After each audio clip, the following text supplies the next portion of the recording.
Amazing number of people. Stuart, good morning. Yeah, you know what? We'll start up immediately. Is the file Go get promoting. Okay. What did you do? How do I open the OpenAgriNet file? So this one, the one I sent yesterday. No, but go to Drive. Right. Drive. Share it with me. My recent. When you share with me. Okay.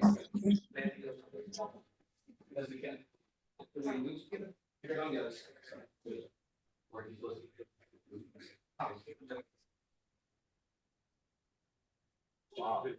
As already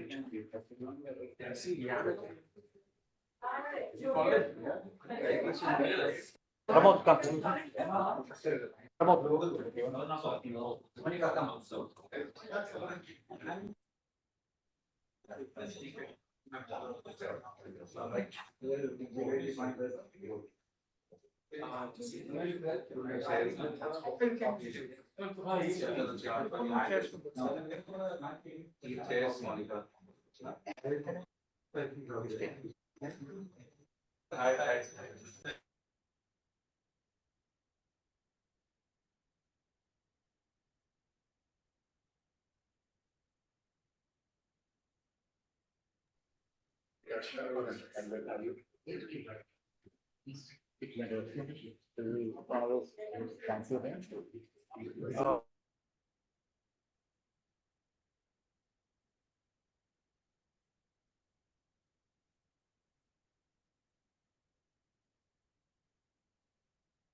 Okay, so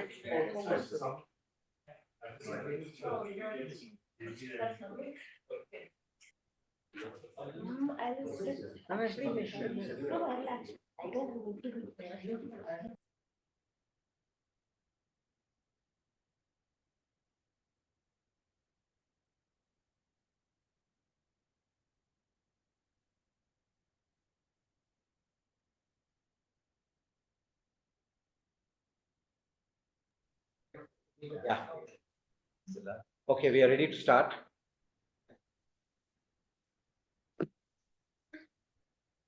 So first of all, Koshika. Koshi is the right meeting. Yes, yes. Koshi, you can sit there. Koshi. Head of the table.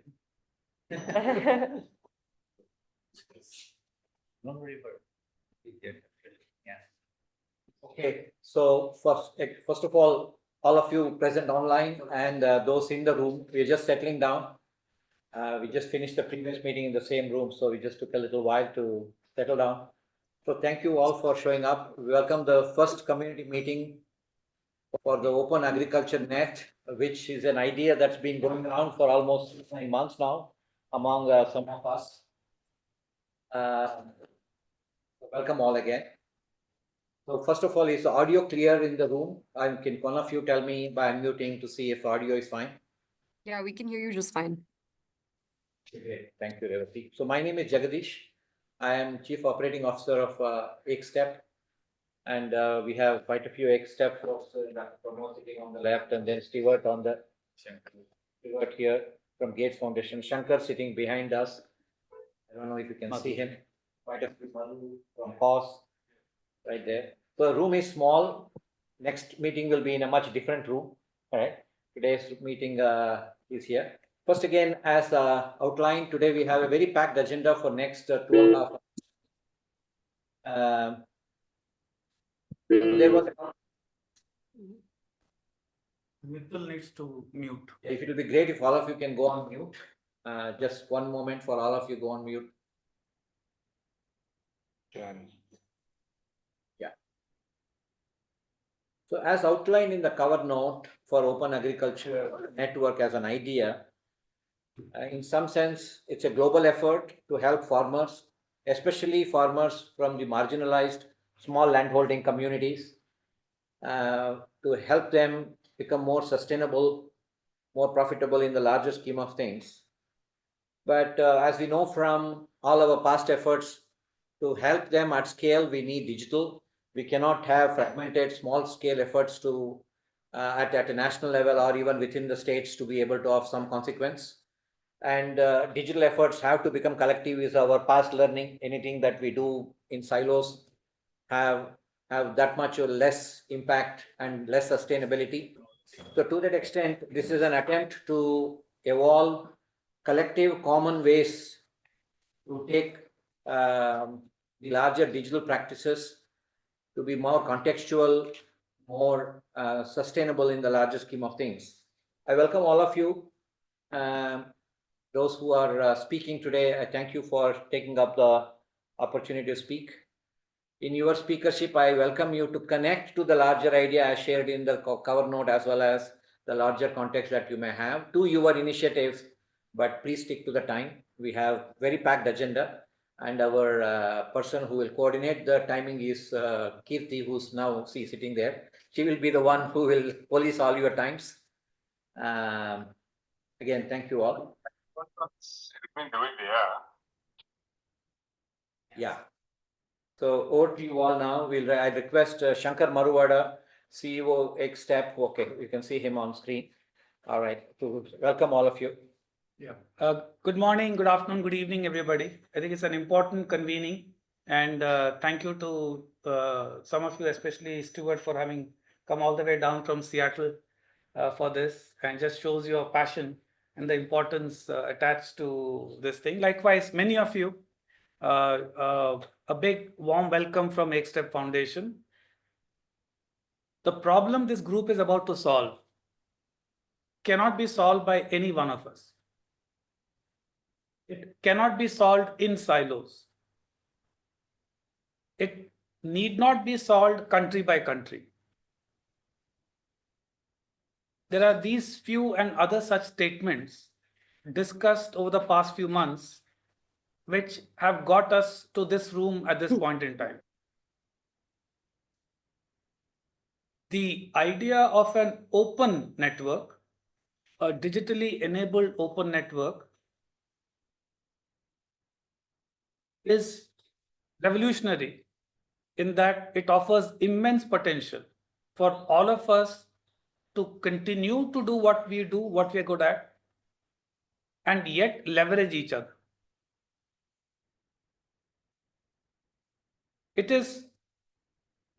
The idea in agriculture is new, but in some other ways, it has been tried out in various sectors in various countries. The opportunity for the group ahead is to create a global model of success that inspires other countries, that inspires more organizations to come and join this network. And that's why OAN, the open and the network part, is the crucial thing here. Open here does not mean open source, and network here does not mean platform or a big conglomeration. As the proceedings during the day will happen, I look forward to a lot of wonderful ideas coming out. We must be frank, because what unites us is a larger care of solving the problem in our respective countries, in our respective contexts. The frankness will ensure that we lay all the challenges on the table.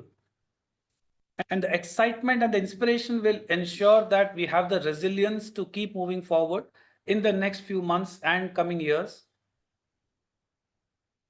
to solve the various dimensions of this complex problem of agriculture.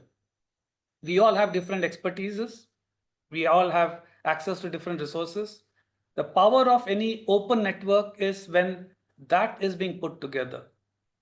So as I conclude, what I want to lay on the table is, starting today, what we are doing is creating an architecture of collaboration.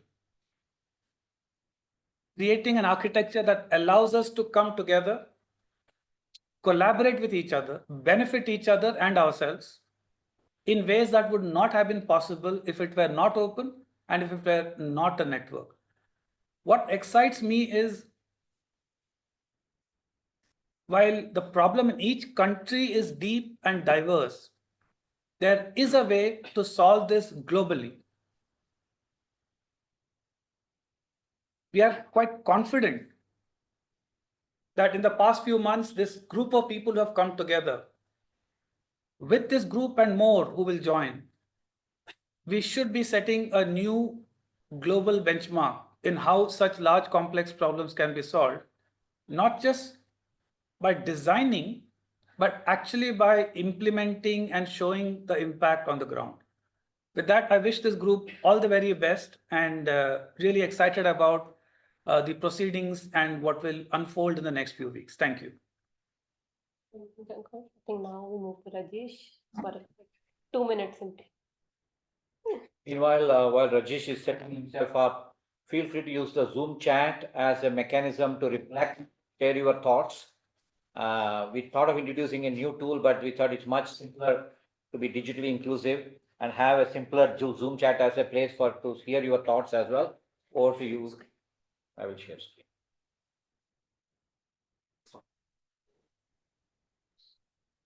Should I mute my this thing? Hi, Sam. Welcome. Good morning, good morning. Good morning, everybody. Good morning.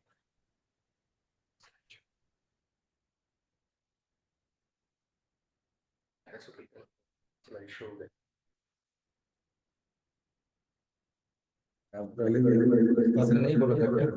बोला बोला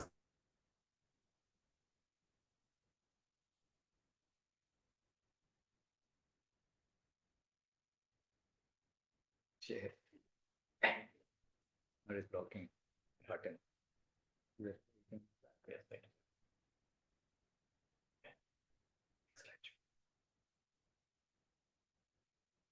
Yes. will I be audible from here? Yeah, you'll be audible. Just have to speak right loud. Yeah. So, hello everyone. So you must have seen some of the notes sent by me over the past few days on this idea. So I'll pick on from what JP and Shankar spoke about the entire. I'm sorry, by the way, I'm from FIDE. I'm also from this community of API business. I have colleagues and co-founders in Pramod and Sujit also here. Sujit is sitting behind, FIDE co-founder. And a lot of what Shankar spoke about in terms of open networks, leveraging that to transaction networks and then augmenting it with tooling like AI is pretty much represents a microcosm of what we do. With coming back to the subject as such, it's extremely relevant and it's important that we pick on the idea of building sustainable global communities of practice. That's exactly how we would actually scale up a lot of our independent digital agriculture missions around the world. And so the whole purpose of creating OpenAgriNet as a network of practitioners and organizations is for us to collectively look at some of the challenges that am I not audible? Yeah. No. Oh, no.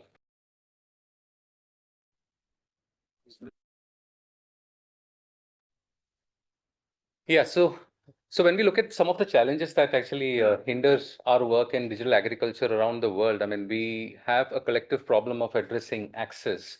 There are limitations in terms of fragmentation with respect to this access and fragmentation across many divides.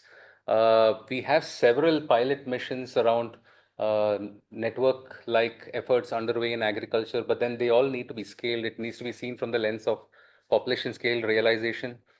We obviously need a lot of forums where we can collectively collaborate and work together and obviously learn from each other, because there are important interventions and practices happening in different parts of the world. How do we bring all of this together so that we can learn from each other and as well as adapt in our own respective missions is an important thing. And finally, I mean, some of the necessary and important agendas that we need to cater to around sustainability, around climate resilient practices are an important intervention that the sector also needs to accommodate as we move ahead. And we need to plan for not just the 2030 SDG agenda, but even beyond. So given all of this, the first step is to establish this global community of practice or the network of practitioners and organizations, bringing our collective strength and intellectual contributions to the table and collectively building some of these assets or blueprints that would be useful for implementers around the world.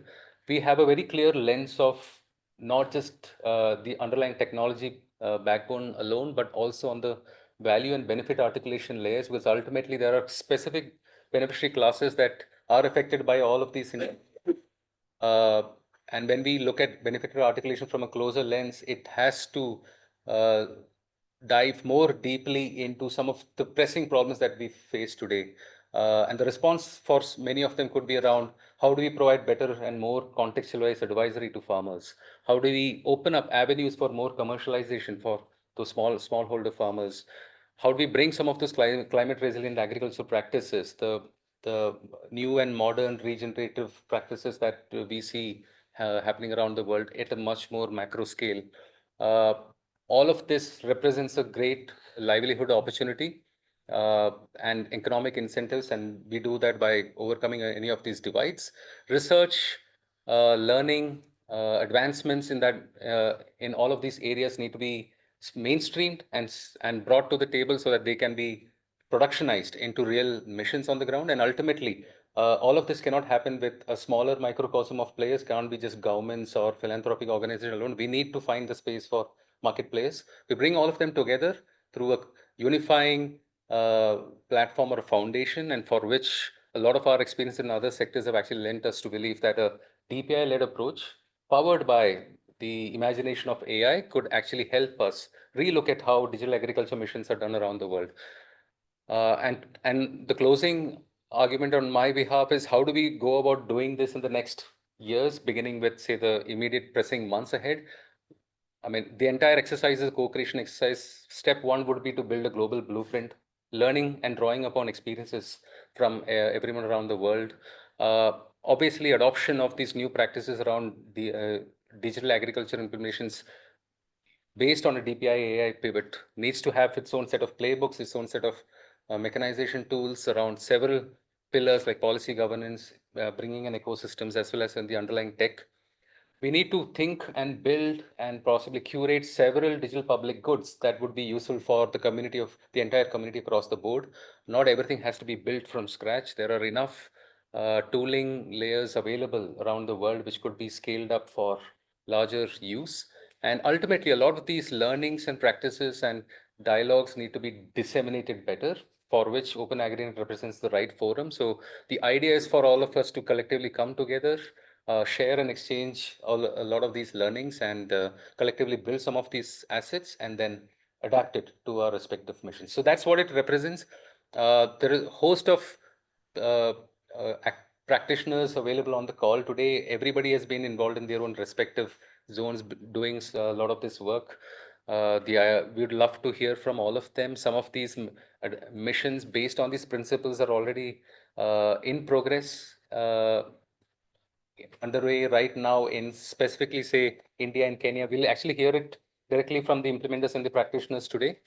And then finally, to just close the conversation, we will this is just the start of a long series of community meetups. So we will be sharing some assets and community forums for everyone to join in, and then we'll build and learn collectively together. So that's basically it.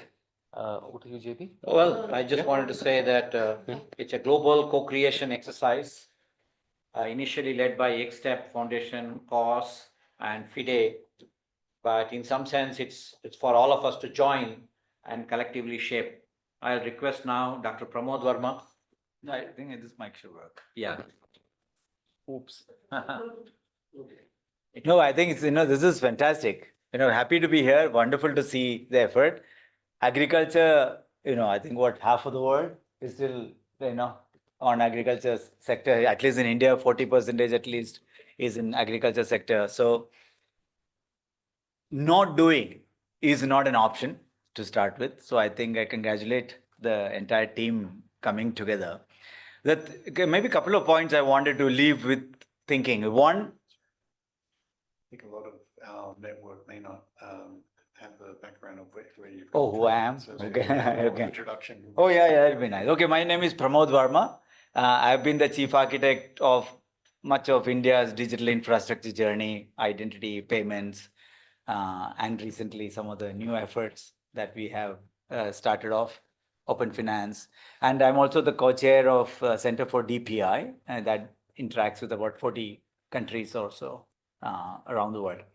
I think part of the journey is that how do you think architecture at scale, at societal scale? And when you do societal scale, you have all the complexities involving in terms of sustainability, incentive alignment, and so on. If you government only tries to do it, we have seen it extremely hard for governments to sustain, they don't have the capacity. By the way, if we had the capacity, we wouldn't be in this room. Okay, so be very, very critical of your standard mental models that you will fall into in terms of let's get local community to do. Local community doesn't have the capacity. Government to do, government doesn't have the capacity. No one has that kind of a capacity or the sort of the capability or the capital to be able to, the three C's, to be able to actually do it. So the real question would be, how do you create a design that allows all parts, all aspects of the society, governments to communities, to individuals, to market players, to innovators, to participate in their way, but each of them doing one small thing adds to a larger domino effect. If you are not able to get that domino effect, very hard. Even payments, think agriculture is much behind payments traditionally. And payments, we see 10 countries have put up fast payment systems. Maybe a few more countries coming up now. We have 190 countries. When are we going to get all these countries ever? I think we'll all be dead and gone, and we'll be still talking about it. If you don't reimagine the possibility in a different way, what excites me about today is that possibility that with all our collective knowledge and experiences of doing at societal scale, we might be able to actually do some things, at least necessary things, that creates a full equilibrium shift in the agriculture domain to a better place, and from which you can't go back in to low performing equilibrium. Second point is that I want to convey is that I don't think we should be opinionated about what works. One of the dangers of being extremely opinionated is that you know your solution. The fact you think that you know your solution is that you can predict the future, and then you're God. So basically, you put ourselves in such powerful position sometimes saying, I know it. I know how to solve it. I know how the practices, agriculture practices ought to be. We should be humble enough to say we have no freaking clue of how the world is going to unfold ourselves in front of us. And given it is no more a sectoral discussion, agriculture is as much as of a job discussion, as much as a food security discussion, as much of a climate discussion, as much as energy discussion, by the way. So I think these discussions don't anymore stay in silo. So I think our job should be to figure out how does our design naturally allow interplay with other domains that creates much more larger domino effect, and not try to do one more solutioning approach. The solutioning approach is a very, very dangerous path to go down to. We should allow ourselves thousands of solutions to form, assemble itself faster, cheaper, safer. So I think that may be one way to think about it. And the last point I want to talk about is that we have talked about before in many of our decks, there are three elements of agriculture or any domain, agriculture specifically, is who I am, what I do, and what I have, and then what I do. Why am I bringing these three? Who I am, what I have, and what I do. These three layers are very, very critical layers to unblock through design. Who I am is not about person, it's about identities and attestations around these identities. Who are you? What is this identity of a plot? Identity of a drone, identity of an entity, identity of a agriculture support person, identities of institutes, identities of people, of course, and so on. Identity plays a very, very key in terms of creating digital trust. And the second layer, and identity is not about government giving identity. Remember, the worst thing you can do is to peg the entire responsibility of identity into government. That's not unfair. It is a set of credentials, attestations that a identity holder will accumulate. There is nothing wrong in imagining a community credentialing a particular farmer and so on, right? Not government alone. And the second part is assets. Assets are about data, and this is where we talk about lot of agriculture assets, data as assets to be credentialized and tokenized. And there is a huge effort around the world on tokenizing assets.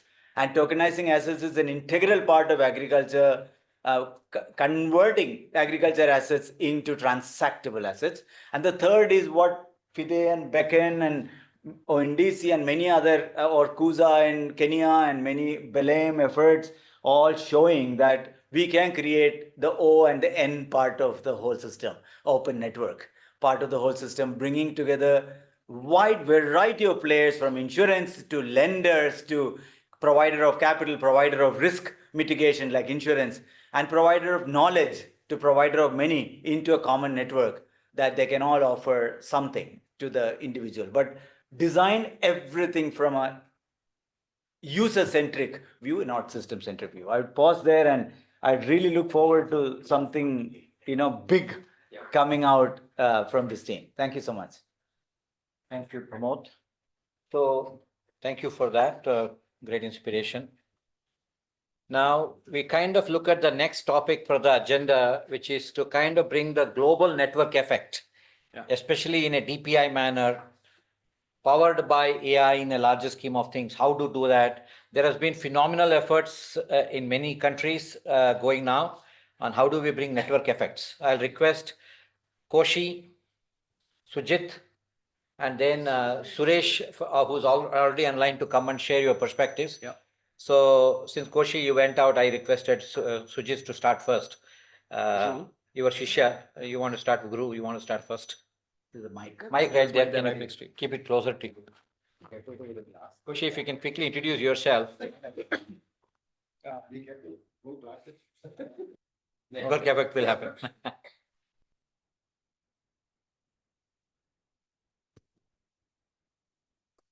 Hi, I hope I can be heard. My name is Koshi. You can hear you. You can hear me, of course. My name is Koshi. I currently work as the Chief Executive Officer of Open Network for Digital Commerce. Some of you might have heard about it, some may not have.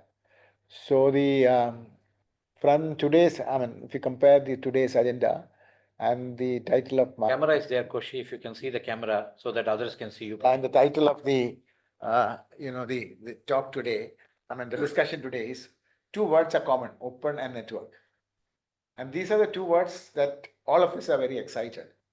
The idea you heard being explained. Open means there are different building blocks can be nicely stitched together without creating silos. And when they stitch together, it creates network. The network itself, like Pramod said, it's not just a monolith network managed by some all-powerful entity, but a community coming together, creating different, if I use the word, subnets. But the key thing is they should all talk together. So I will take few minutes from the point of view of ONDC. As a network, if you look at that's a very sort of horizontal kind of network. It takes care of commercial transaction independent of domain. So whereas some subnet might be going much deeper into some domain. Not that it is again silo or isolated. Like today, what we are looking at is how this building blocks can come together in the agriculture as a domain. Does it become an isolated network? No. Because agriculture, one of the critical component for agriculture is also commercial transaction, either of buying input or selling output. So it becomes, so when we work together, we need to bring this interlinkages very, very well. And that's why, when Jagdish asked me to come and sort of spend a few minutes on what we are doing. So what we are doing in the commercial network, the digital commerce network, is, we are very much in the implementation level.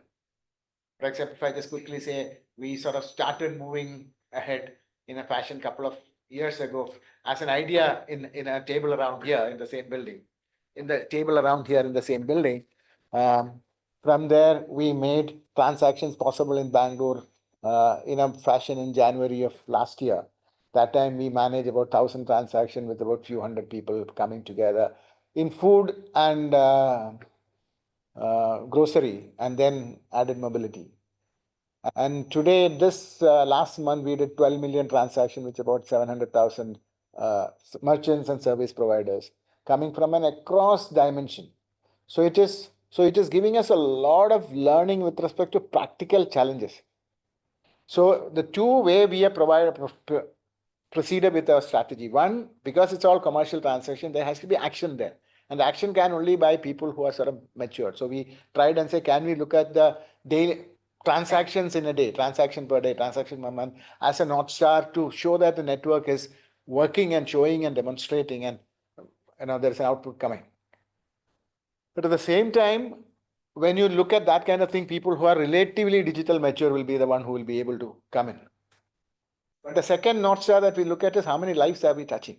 So that's where it was about that huge tail of people who are completely being sidelined in the digital world. The physical world in that way is much more democratic. Internet started as a democratic place. But unfortunately, when it came to commerce and associated things, come into siloed world. And that is against the natural order of things. The beauty of the nature is an infinite possibilities. And then that infinite possibilities interact together to generate beauty again. But unfortunately, that's not what is possible in a very siloed world. So I'm not trying to preach to the choir, but the point I want to just say that even in the agriculture, we have initiated many, many things. So I want to just share some of the things that we initiated so that later when you build on the larger network, we can sort of take this learning on the field level challenges and make sure that it improves what we are doing in the field level as well as it contributes towards the larger thinking that will help in the challenge that we're working. We are trying to get farmer to sell their output. To begin with, can we look at farmer producer organization and small farmers coming together? We have about 7,000 farmer producer organization representing about maybe 20 lakh, 2 million farmers trying to make their products visible. They do a few tens of thousands of transactions every day. But then we realize the amount of challenges at every component. We touch only the transaction level. But when it comes to every element up to reaching the transaction, getting the next best input to getting the next packaging material, next to getting the best logistics provider to get the right catalog, to write the best standards, everything is open. So that's where I believe that the idea of an open agriculture network will really add power. And without that power, this transaction network will not happen. And this transaction network will be a major contributor, because if you only have the building blocks, at the end of it, everybody says, where's the money, honey? So the money comes from transactions. And the transaction, so we have to work on the horizontal and vertical coming together. And as organization, as ONDC, we'll be too excited and too happy. I have my colleague Harishankar, who's sort of driving the transformation agenda. with a lot of focus on agri. He's actually working with the Agriculture Ministry, farmer producer organization, input material provider. We even have many other people and even service providers like renting of equipment, agriculture equipment, to assaying as a service. These are all coming together. But as it coming together, we realize the challenge that Pramod was just saying. Some non-standard kind of stuff, devices and processes, etc., acting as a major bottleneck.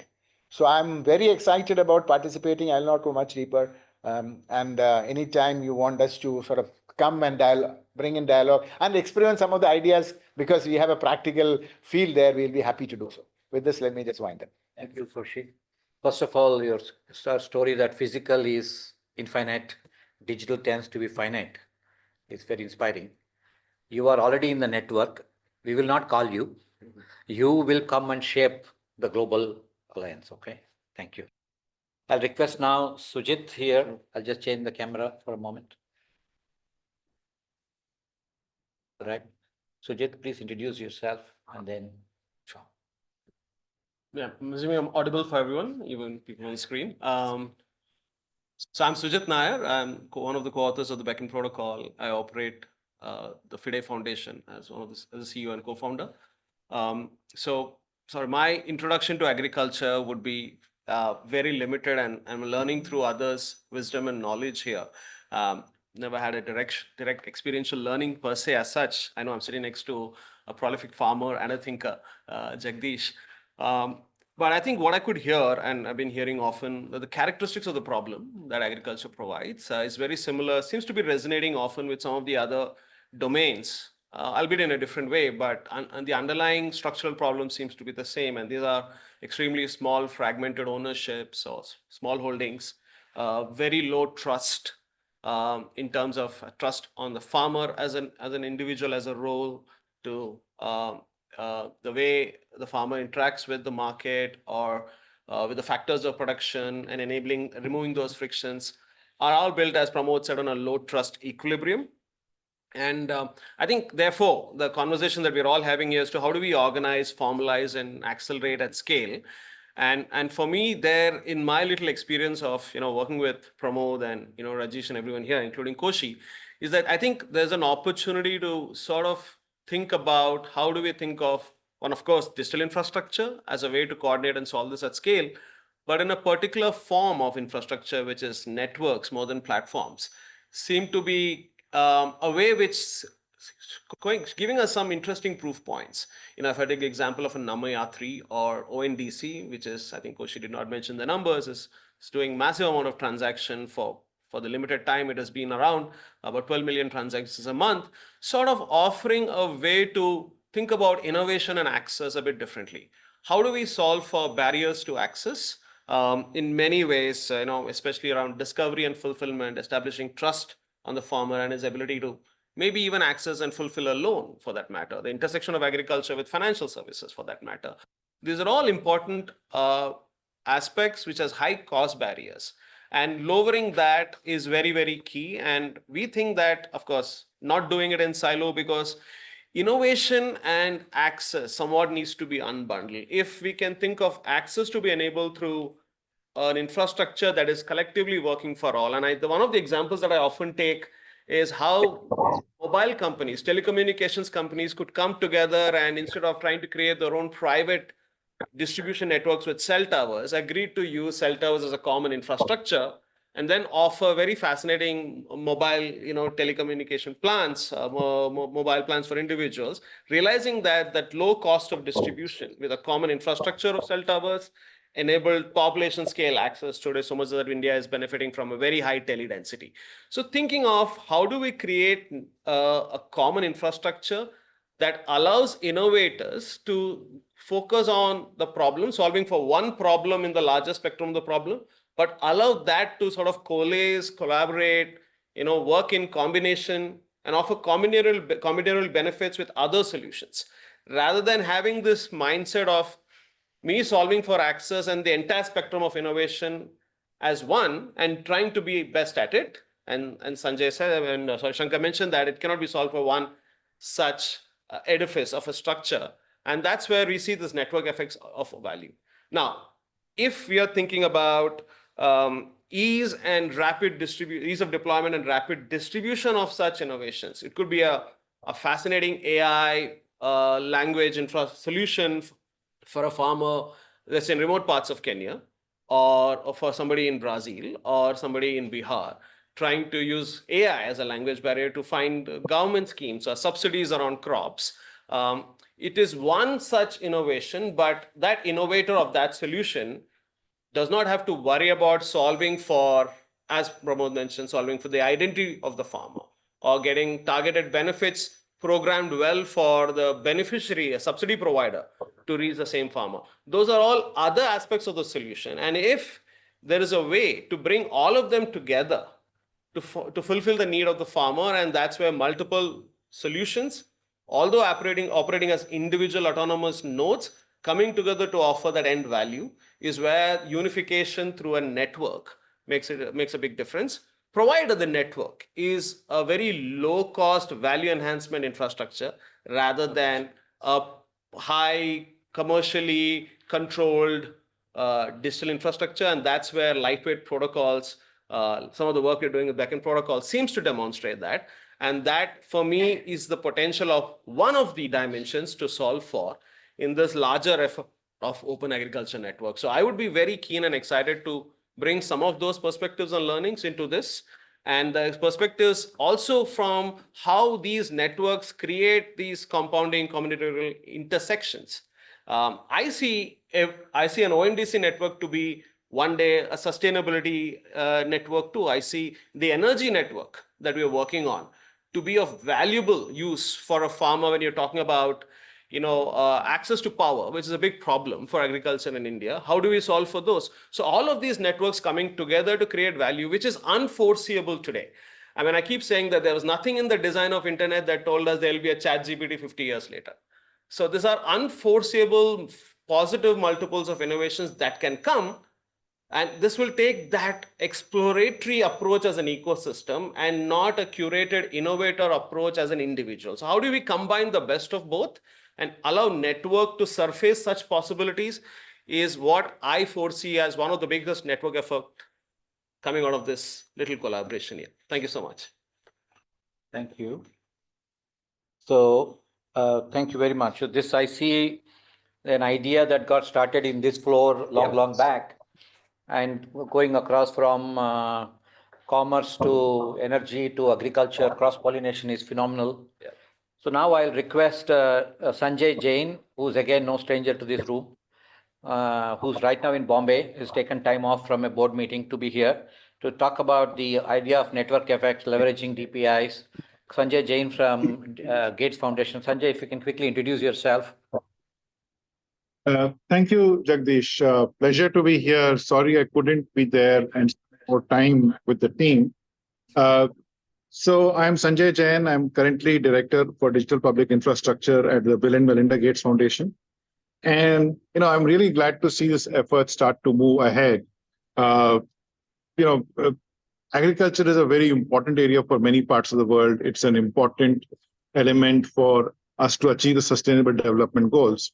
And, of late, we've been sort of looking at the DPI space and defining it as an approach to accelerate the Sustainable Development Goals through the adoption of foundational, scalable, and reusable digital building blocks that are implemented in a safe and inclusive manner.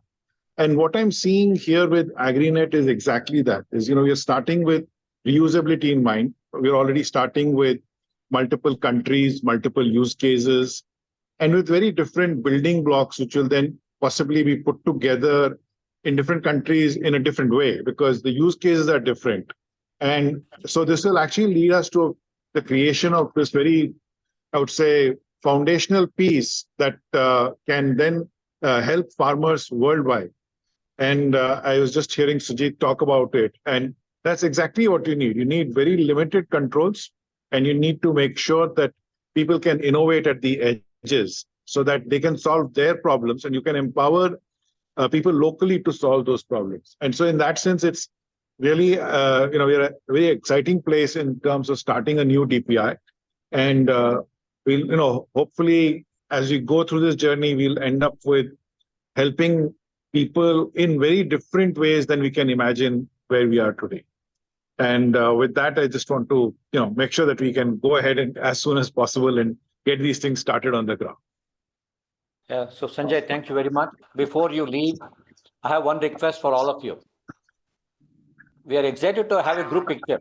Some of you will go to the other room where the same idea of network application for skills and employment is being discussed in the other room. Some of you will leave. But before you leave, I would like to have a group picture. Sanjay, so if you just can hold on. As much of you can come on video screen. And those of you who are very good with this picture business, can you, one of you? We all get behind. Yeah, that'd be a good idea. If you can just, if some of you can. Prakash, come. Okay, we'll sit, yeah. Come, Venu, come, sit. Kirti, come. I'm just turning my camera here. I think it's easier. That's smart. I know. Very smart. You'll get more real estate. Okay, fantastic. That's very difficult. Second screen. Okay. That's it. Come on.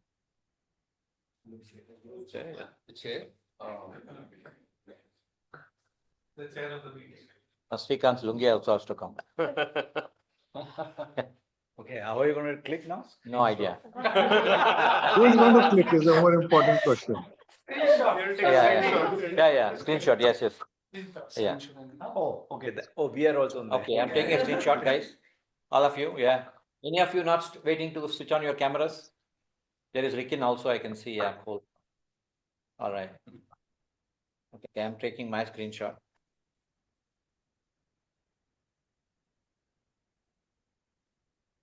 You have to do different Rikin, can you take screenshots to yourself as well, please? I'm just requesting all the tech savvy people. So we will figure out a way to collage, see if you can take as many screenshots as you can. Everybody take. And there is 43 people on the call. So Prakash, if you can take a picture of this on your camera. I'll do that with the Awesome. screen as well. I think Yeah. Samuel ji needs to. This is true.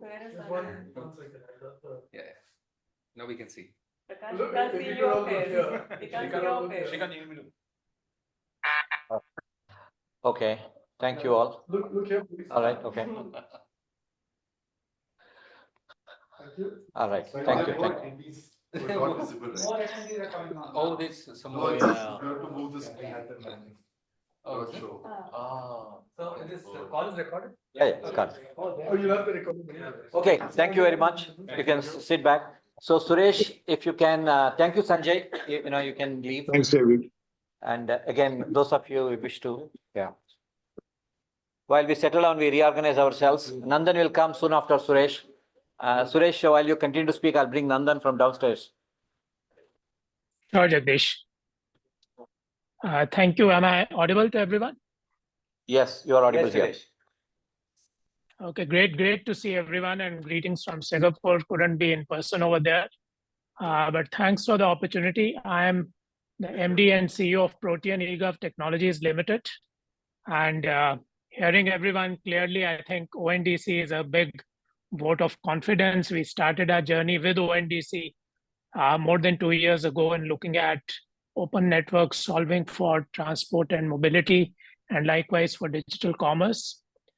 We've been fortunate to work with the government in India on the agri stack, and I'm seeing Prakash over there in the room, and we'll be looking forward to hearing more from him later. But clearly, India does, in a way, provide always the superset of complexities. So agriculture in India clearly leads to unique, solutions being required. The reason why a network versus a platform approach becomes critical is if you see the ground realities. We are looking in India itself, it being a state subject, which means individual states have significant autonomy in formulating and implementing agri policies. As a result, you're not looking at one system, but you're looking at a unified system, bringing disparate data formats together for data which is residing in multiple states. And what becomes important is that how do multiple states collaborate, work with each other, and give value to the farmer who basically is lacking control over their data. And likewise, it brings the information asymmetry, the trust, is the data trusted, and some of the things which Pramod called out in terms of identification, in terms of tokenization of data. That is really what we are looking at addressing using the agri stack at a central level. And that is where a DPI approach seems to be actually the only approach which can play out. Because ultimately the starting point becomes having an ID, an identity at an individual level, which clearly allows identification of the person, in this case the farmer, identification of what he owns, which means whether it is the land, whether it is the crop that he's sown. And equally important is the ability to share data, to consume information, to consume various services, be it credit, be it forecasting, be it advisory. And I think consent and leveraging the data DPI becomes very critical. And this is some of the core components today as we see of the agri stack, which in a way manifests the open and the network approach. So we are talking about centralized registries, be it a farmer registry or geo-referenced village maps or crop zone registry.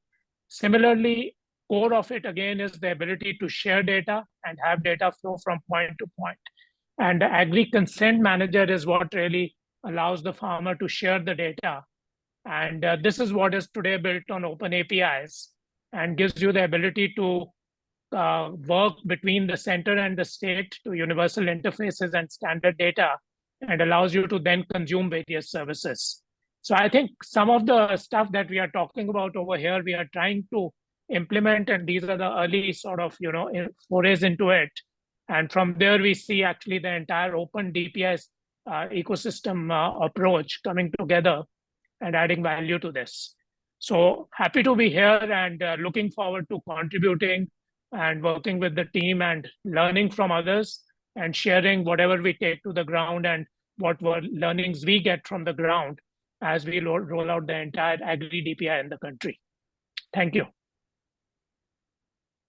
Yeah, thank you, Suresh. So absolutely. So a lot of the work that Protein has been doing in India and elsewhere, I think we would really want to draw upon that experience and use this opportunity to actually invite Protein also to be part of this alliance or this network of organizations, and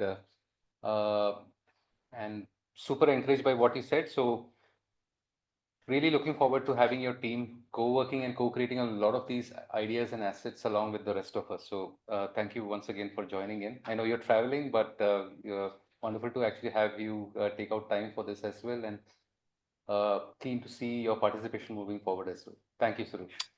Thank you, Rajesh. Thanks a lot. Thanks for the opportunity. Absolutely. So in about 5 odd minutes, we'd actually have Nandan also joining in.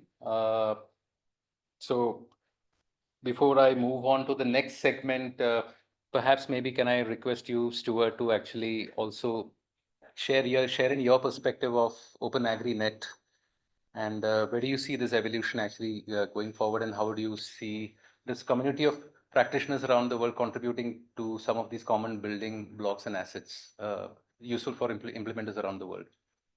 Sure. Do you want me to just dive into my segment? I'll repeat that, but could you maybe stop. No, you could actually give it your perspective, and we'll come back to that again. Yeah.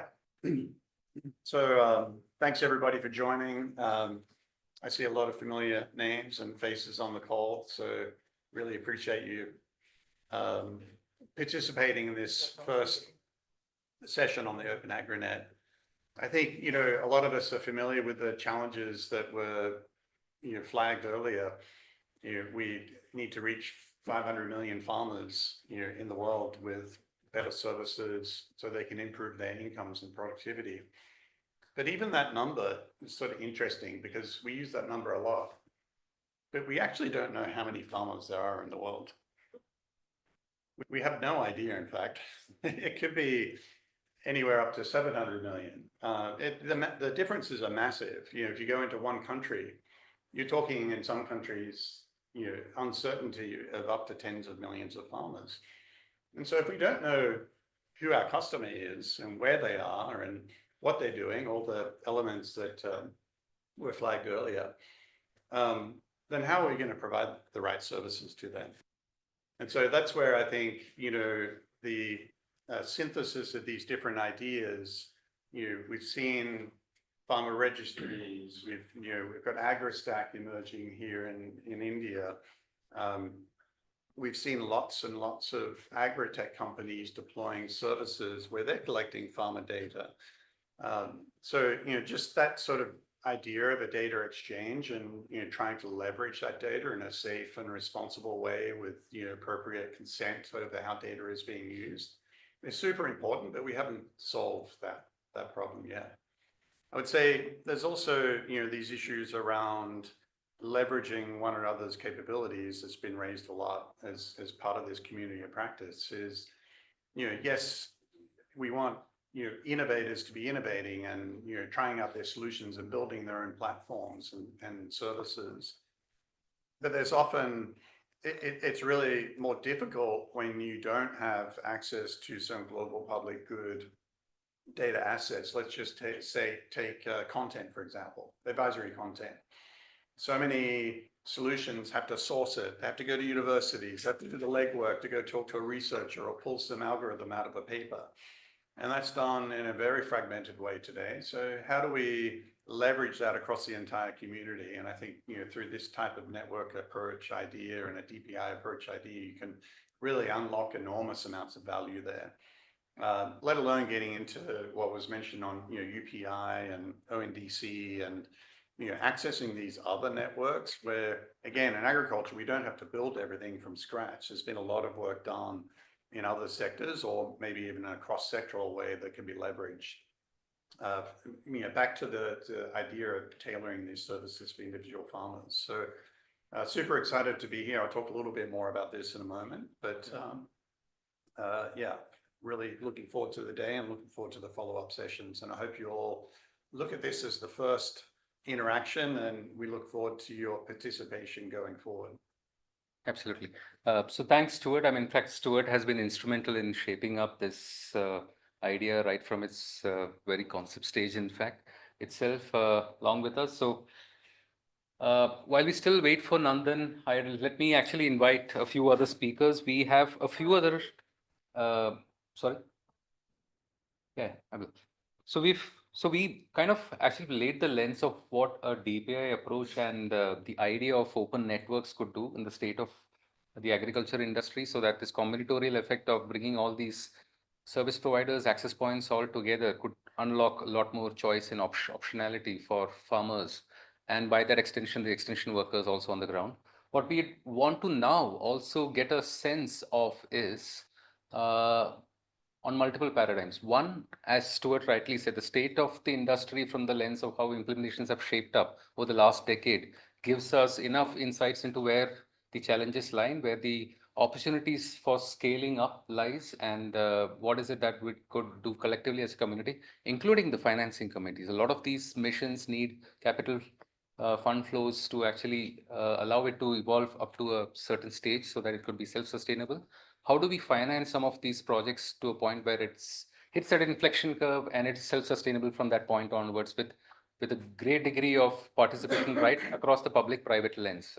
Like I said earlier, wouldn't be just, these kind of missions can never be tailored to and delivered by one agency alone, the government, for example, but it have to be involve a multi-stakeholder approach involving the markets as well. So we'll try to find that secret sauce that binds all of these parties together with this common blueprint as an ambition that we have. But going to move on to the next subjects, what I would also like to do is bring in some practitioners who are also dialing in from the US, so it must be pretty late for them. So I'm cognizant of that fact. So if I could invite Dr. Anit Mukherjee from Observer Research Foundation America to come in and lend his views on how he sees this idea shaping up. And I will leave it to Anit to actually introduce himself. But Anit, And bunch of us have been working very closely in several geographies, including the Latin America and as well as at the G20 level. So over to you, Anand. Thank you, Rajesh. Can you hear me, everyone in the room? Yep. Great. Yep. So first of all, thank you very much for this opportunity. It's a great set of people. Some of them I have worked with before, some of them I'm working with now, including Rajesh and Yukti. I'll just start with a small personal reflection. About 20 years ago, I finished a PhD on agricultural productivity in taking India as an example. So the basic thesis that I presented was that there are three key elements of increasing agricultural productivity. One is a core technology effect, high-yielding variety of seeds, for example. There's a diffusion effect, how that technology diffuses across different sectors of the agricultural ecosystem. And there's a spillover effect, which is essentially a combination of knowledge, accumulated knowledge and practice. So I think these three are very relevant to what we are doing. And in a sector like agriculture, it's difficult to capture or difficult to coordinate all these three aspects. And I think some of it has been alluded to. So the DPI approach is really critical because we didn't have digital technologies when the last big technological leap, which is the Green Revolution, took place. Now we do. And let me acknowledge, sir, how are you? Good, good. So the other side of agriculture is also that we kind of focus mostly on production, but there are three stages. There's a pre-production, there's a production, and there's a post-production. And a lot of the inefficiencies in the sector happen because the three parts of this, the three stages, are not coordinated. For example, in pre-production, we might not have the soil health information or the water availability information, and then that leads to choices of farmers which are suboptimal.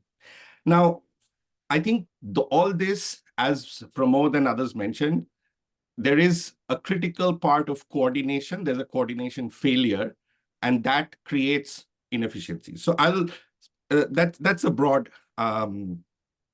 introduction. On G20, and as Rajesh asked me to talk about, I think the last year was India's G20 presidency, which actually put on the table something called LIFE initiative, which is lifestyle for the environment.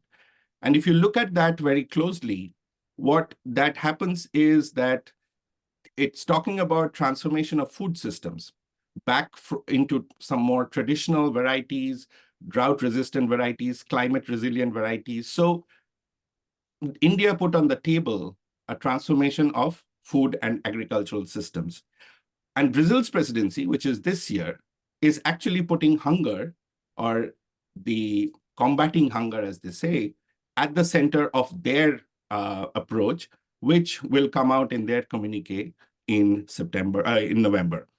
And the next one, which is really exciting, and I acknowledge several practitioners from Africa, is South Africa's presidency, which is also the first time that the African Union will be involved in that presidency in a very big way. And as we know, a lot of our focus is on increasing agricultural production and productivity in Africa.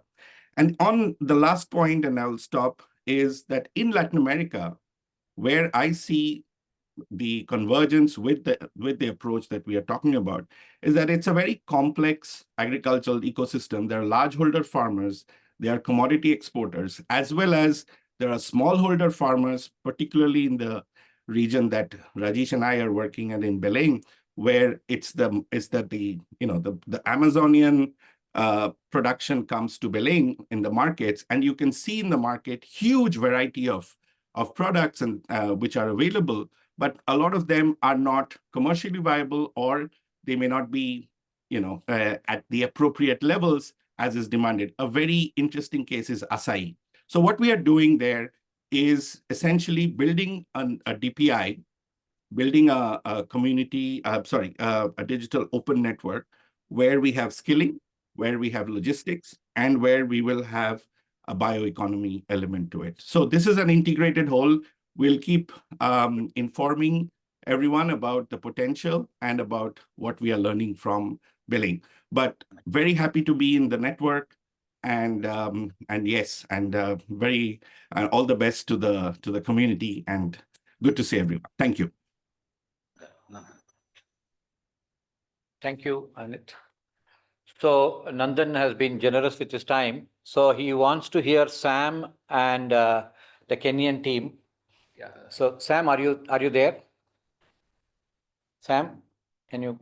Yes. Yes. Samuel, can you? Yeah. Yeah. Good morning, everybody. And since I'm familiar to most of you, and most of you are also familiar to me, so I thought I'll just straight away get into the topic that we are discussing without much Sam, exchange of pleasantries. Sam, it'll be good to introduce yourself, even in two-liners. It's important. Yeah. Okay, I'm Samuel Praveen Kumar. I'm Joint Secretary. I'm looking after Extension, Agriculture Infrastructure Fund, and investments and procurement portfolios in the ministry since last 2.5 years.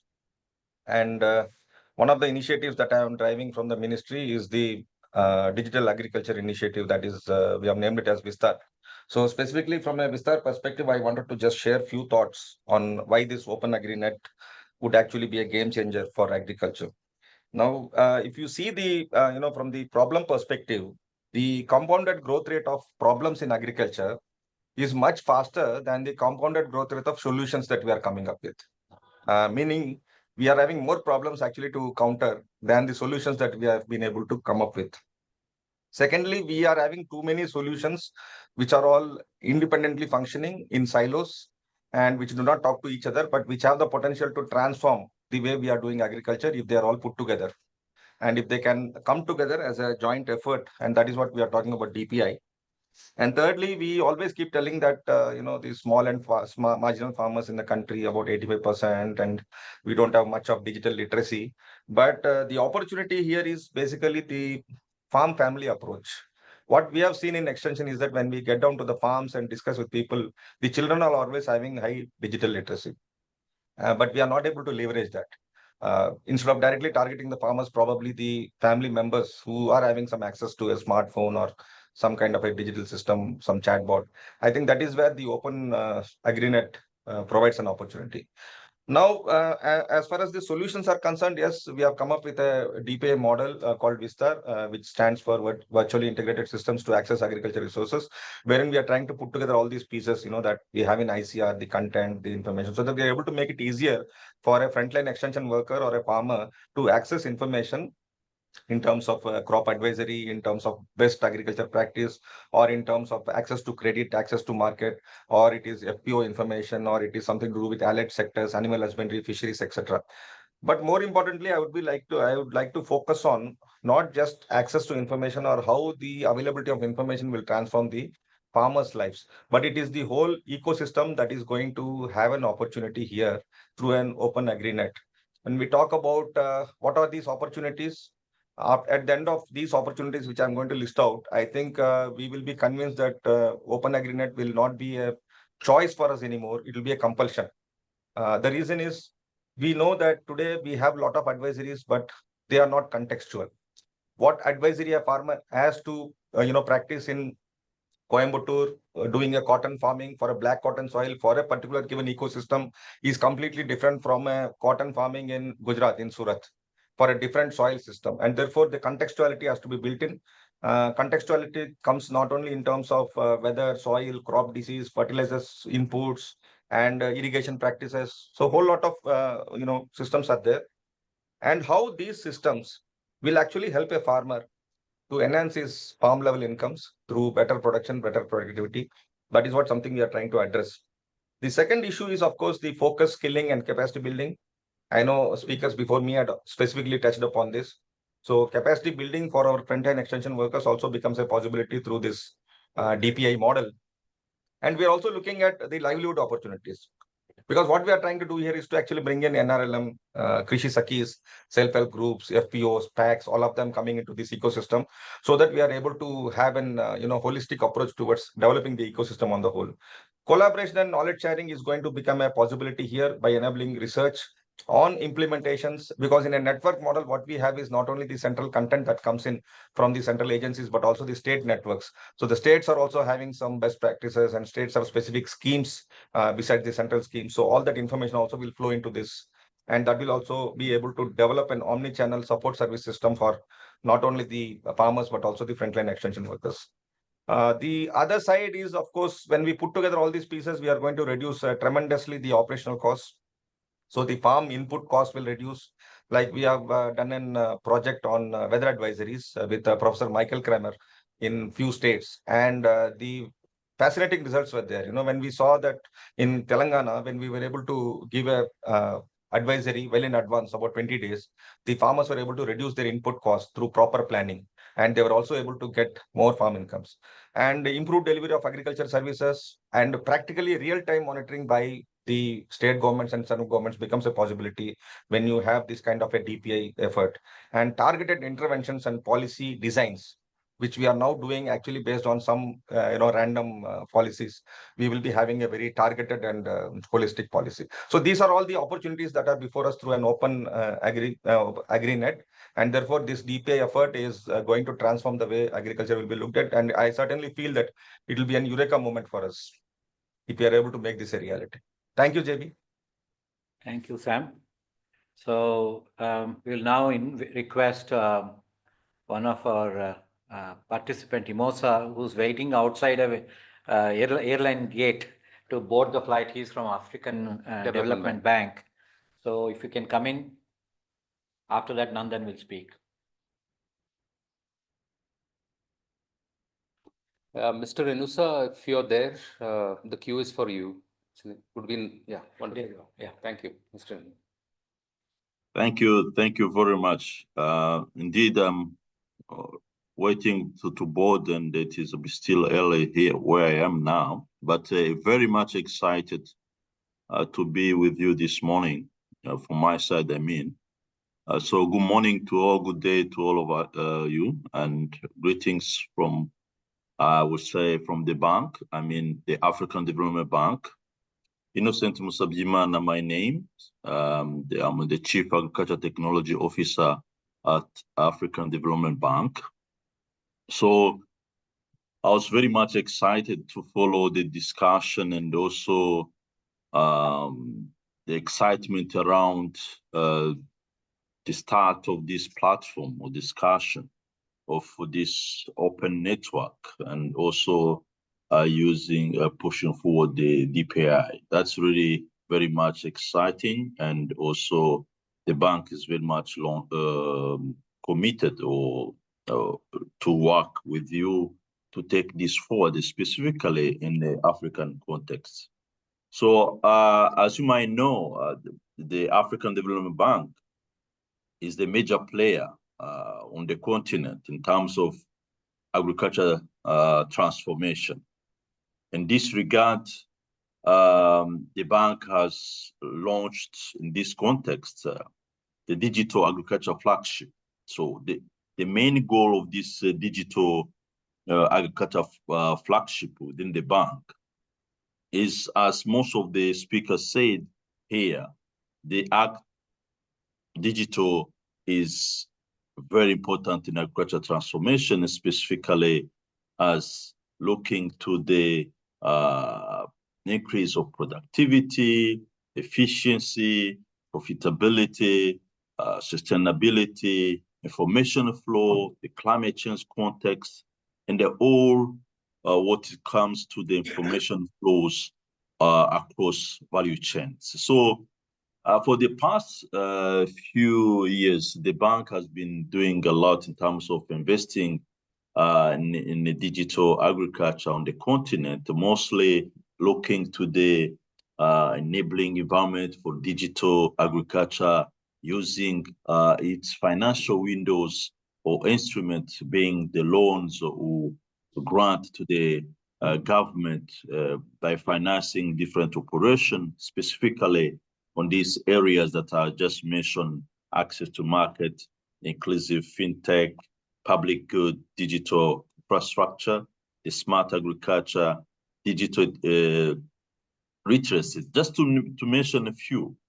But in this context, on open network, we are very much, I repeat, committed and interested to see this moving forward, because our strategy mostly, as I see from different community practice or lesson learned, is to encourage private sector participation to drive a system change. And just in my previous speaker was mentioning on using Indian experience, though using this private sector participation to drive the change of or achieve the long-term sustainability is really paramount.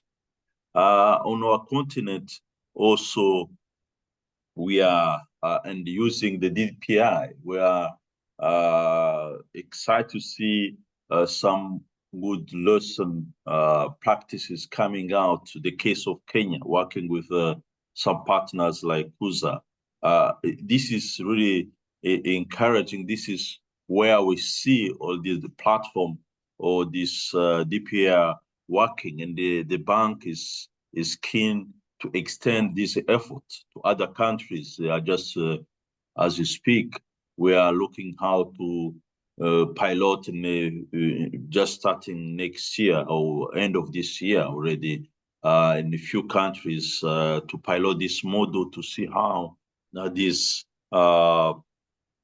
open network working with the government leading the way, and also working with the private sector can really lead to the transformation coming from the way we have been doing traditionally in our investment, looking in isolated tool or open loop tools that closed loop tool that are not really sustainable or for long term. So this open network is really important, and you are glad to learn the DPI efforts and the possibility to replicate this the same across Africa. So we are keen, ready to work with you as we look forward to these DPI efforts to be replicated to other parts of the continent.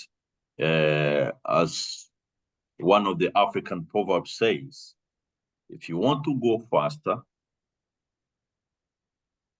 go alone. If you want to go far, go together. So that's the only way we can do. And we have already some good practices that we can take this forward. So to conclude, we see as this platform really a way to go, and globally. And what I would like to look forward to is just this starting initiative, without being too ambitious, but indeed this the way to use this global community of practices, the coordination mechanism to take this to scale. This is really needed, and this platform is coming the right time. If we are able to discuss the clarity in terms of how we go, the clarity in terms of roadmap, milestone, and a mechanism how we'll do this coordination, I think we are on the right path, and we'll have right partners to move this forward. I thank you once again for the opportunity, and looking forward to working and taking this agenda forward in the global transformation in agriculture, specifically in our continent, Africa. Once again, thank you. Thank you. Thank you, Mr. Inosa. So I request Mr. Salim to show up on the screen if you can. Yeah, there you are. Okay. Yeah. Can you do a mic check? Sure. Okay, cool, Good cool. Yeah. afternoon, I'm sure the team, and good morning to the rest of the team. Yeah. Hi, good morning. So can you introduce yourself? Yeah. Thank you very much, Jagadish. I think so far it has been a very interesting discussion. At least I'm also able to see some few familiar faces. My name is Salim Kinyimu. I lead the data and digital initiatives within the Kenyan Ministry of Agriculture. but I also work as the Director ICT at Kenya Agricultural Livestock Research Organization, a public research institute for agriculture in Kenya. And also, this is where now we anchor most of digital innovation within the country. Thank you. So I'll proceed. Just to give a small background on the Kenya journey. In Kenya, we started our digital transformative journey 5 years ago. And our focus has been to ensure that we, now the government, we are able to extend the reach in terms of agricultural innovation, agricultural technologies, good agricultural practices that are produced by the research organization. We extend them to ensure that all these good information are able to reach the entire farming population. So our goal has been to ensure that we move all these farmers who are mostly smallholder farmers from subsistence farming towards commercial farming. And we realized that the government cannot do this alone. So this calls for a collaboration that goes beyond the government agencies. So we started onboarding the private actors in Kenya. And through this, we were able to start forming small networks whereby now CALRO, the Public Research Institute, was able to anchor all these private actors, tap in, expanding the network, and also at the same time, helping the government agencies to double up the extension effort in the last mile. It is within the same time, around 2019, whereby the World Bank came in very strongly, and we were able to bring in an innovative challenge, whereby we wanted to bring together all the ag tech who are working within the ag space to bring in their innovative, disruptive agricultural technologies. Then now we bundle them together, or we bring them together so that we can have like a web or a network whereby within that same network, farmers can access all the agricultural services, including soil testing, issues to deal with agricultural mechanization, issues to deal with financial inclusion, and also market linkages. It is also within the same time that through the support of the World Bank, we were able to establish a very kind and a unique public infrastructure, which we call it the agricultural big data infrastructure. And the idea was now to anchor all these stakeholders, to aggregate all the relevant data sets within the ag sector from a public perspective, and ensure that we can accelerate data innovations within the sectors. So as a result, a number of mobile apps cutting across more than 60 mobile apps were developed, addressing different pain points that farmers are experiencing, and also lots of digitization of farm management practices was also done around the same time. So we moved on until sometimes last year, whereby now the government took a bold step, and the step was now on how can we as a country be able to universalize the sector. And the best approach was to universalize the sector through an extension model, but now this time not like a conventional extension model, but a digital extension model, which we picked from one of the ag tech, Kuza Biashara, whereby now we can come up with beautiful agripreneurs. So, okay.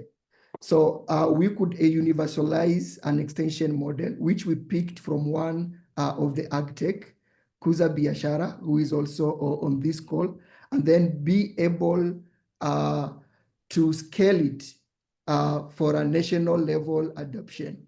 And it is through this model that we are able to empower youthful agripreneurs, build them with the necessary capacity, also with portable digital solutions that are AI powered for contextualized and also localized advisories that are tailor-made to suit the different communities within the country.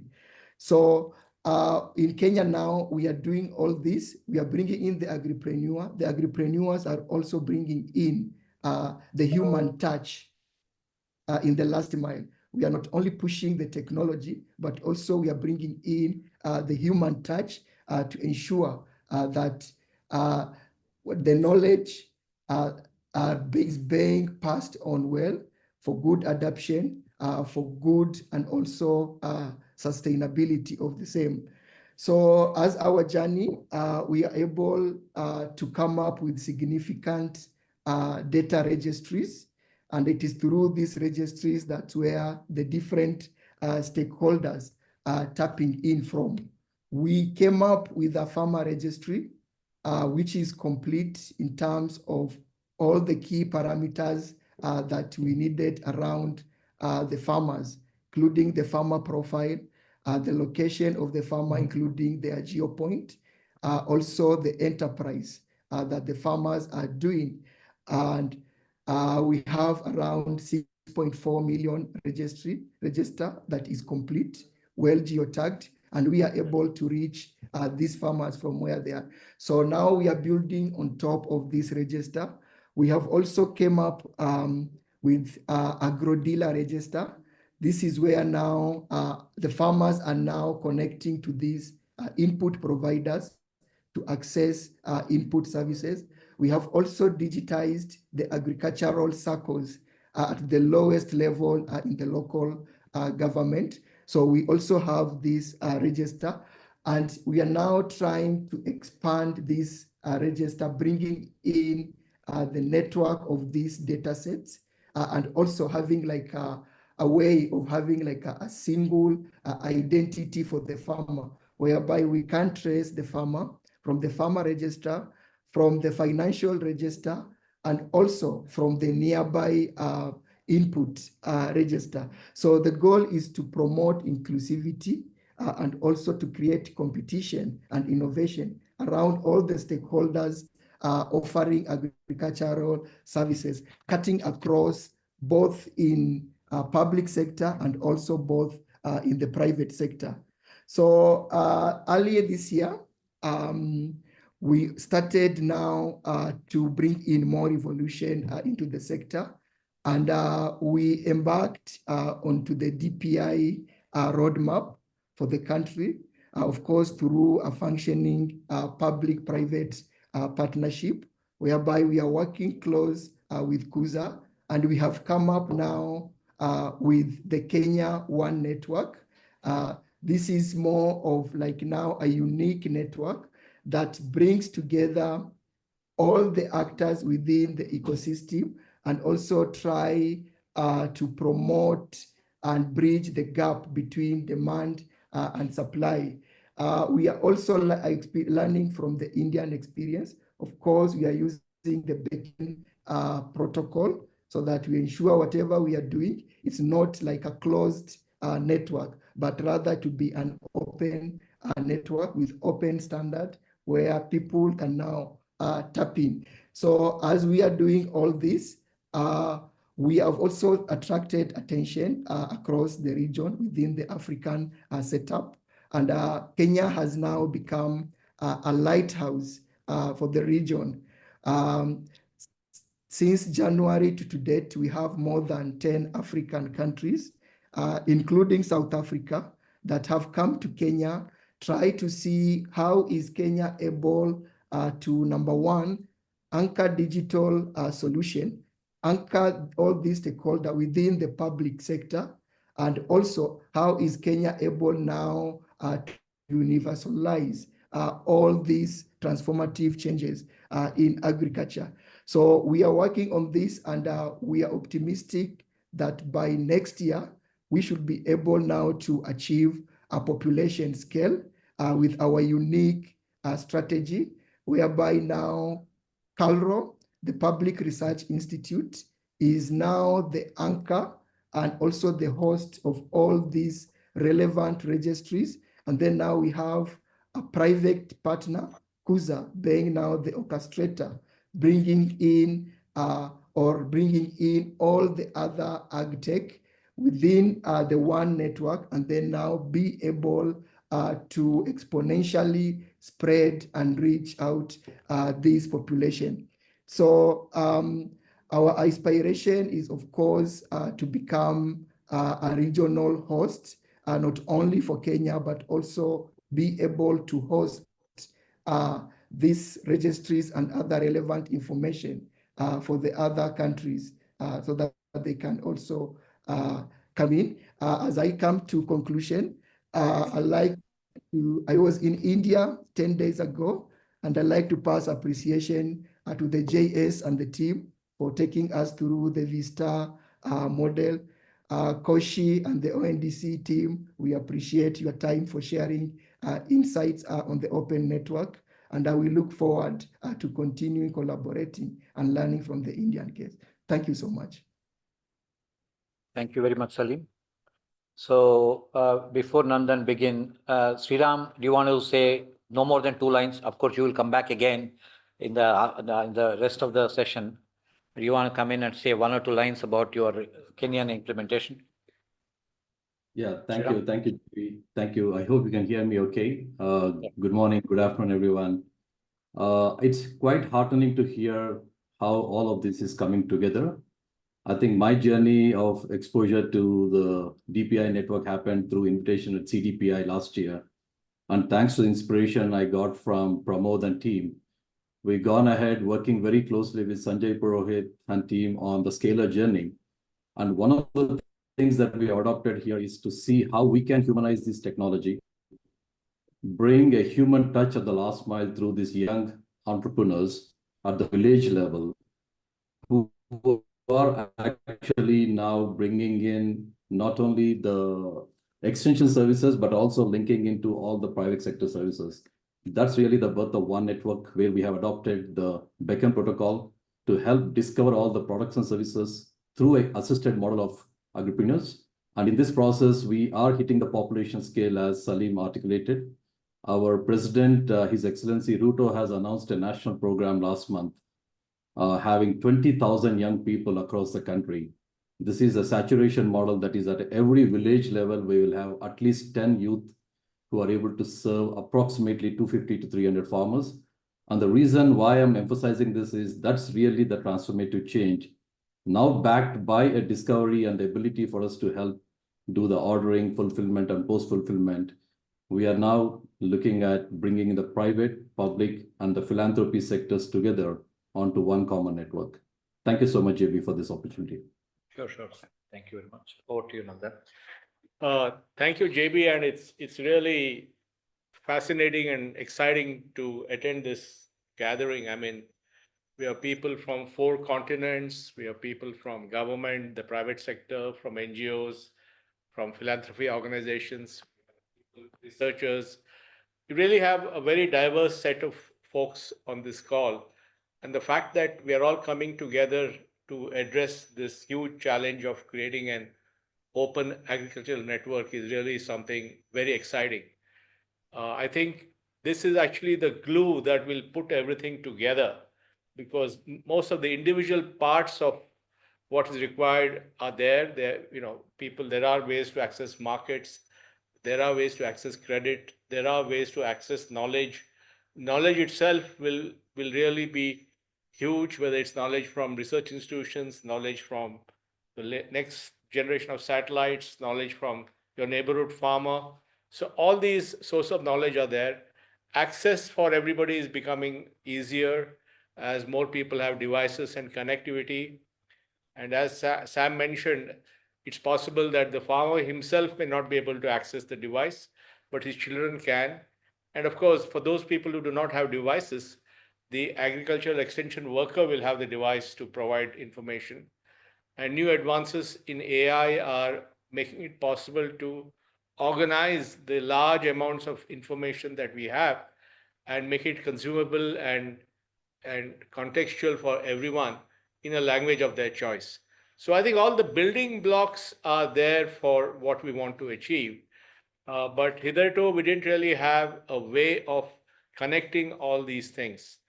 And I think the Open Agriculture Network is really going to be the connector because it provides a standard set of specifications, standards, protocols, where everybody in the world knows how to connect. And we believe that as more and more people join the network from different functions and use cases, more and more capability will come to the network. And I think that's really where this looks very exciting. And it's wonderful to see this. My only request is that we should focus. I found that while the ambition is large and transformational, because clearly if you can execute on this vision, then it's you're changing the whole world. So it's not a small thing that we are trying to do here. I think it's important to have the implementation in short steps that deliver value. So I would urge you to not only have the large big picture vision of what we want to do, which is very compelling, very transformational, which can help farmers reduce input costs, increase prices, get better prices for the product, more income, more credit, learn the newest techniques of doing climate resilient agriculture, letting women participate better. There are so many things here. I mean, no one can argue with the goals and the ambition here. But often when you have something like this, if you try to do too many things at the same time, then you could end up not getting there. So my request to you is that even as you carve out this very exciting vision, identify implementation opportunities in the different countries we are in, whether it's Vistar in India or in Kenya or other countries in Africa or in Brazil or wherever. Actually identify opportunities to implement these open networks and demonstrate on the ground value so that farmers and others actually get benefit out of that.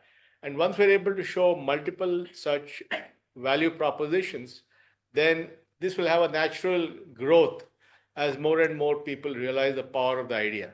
So my only suggestion is that please spend time in actually identifying things we can do. And we can't solve everything in one shot. If we can solve one pain point at a time, then over time, all the pain points solved together will have a very powerful combination. But I do believe that, having worked in public digital infrastructure for 15 years or more, I think these are not solutions of one platform or one application or one source of knowledge or one source of credit or one source of data. It's not like that. It has to be, by its very nature, it has to be providing a way to loosely couple all these things and with the ability to contextualize and make it relevant to a person at that point in time. And that can only be done by having open networks. Open networks allow everyone to participate. They're very inclusive. They allow everyone to click and connect into the network, so you can have people joining the network. They allow you to be asynchronous, so you don't have to start the network with everybody on it. But over time, as more and more actors, public sector, private sector, NGOs, philanthropists, all see the power, they can come at their time and choice, and therefore the network can get richer. And I think the more actors in the network, the more value in the network, then more people will join the network. Also, the network is not exploitative in the sense it's not an aggregator of information. It's just a connector of the things so that everybody has a chance to have an inclusive paradigm. And so we think that's a very important thing as we scale this up. And if we really get this right in the next few years, if we can really make an impact on millions of farmers around the world, if we can reduce their cost of inputs, if we can get better prices for them, if we can give access to markets, if we can give them access to credit, if we can give them access to the best information to do a good job, if we can give them access to the huge transition that climate change is going to bring on us, I think if we do that, believe me, this is like one of the most intractable challenges in the world, and we would have made a stab at actually making it happen. So this is a very, very strategic and very, very important event. I think this event with this stellar cast of diverse folks is really the kickoff of what we think is a huge transformation journey in the coming years. So I look forward to all of us working together to make this a reality. Thank you very much. Thank you, Nandan. So, Sandan, thank you. So Thank you. you can. He said I can go.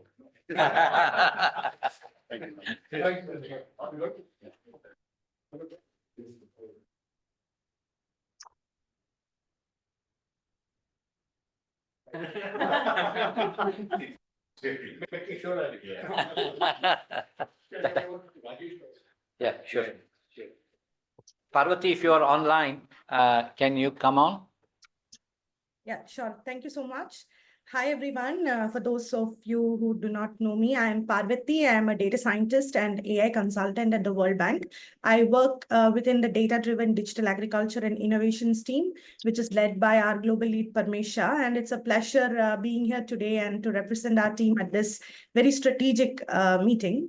Strategic because I don't think the importance of DPI have to be overstated again to anybody in this group. We all understand its relevance, and we at World Bank believes that it can support sustainable business models, foster innovation, and promote inclusivity. And when combined with AI, we see tremendous potential. Like many of my previous speakers have said, it can create farmer-focused solutions at a population and even global scale.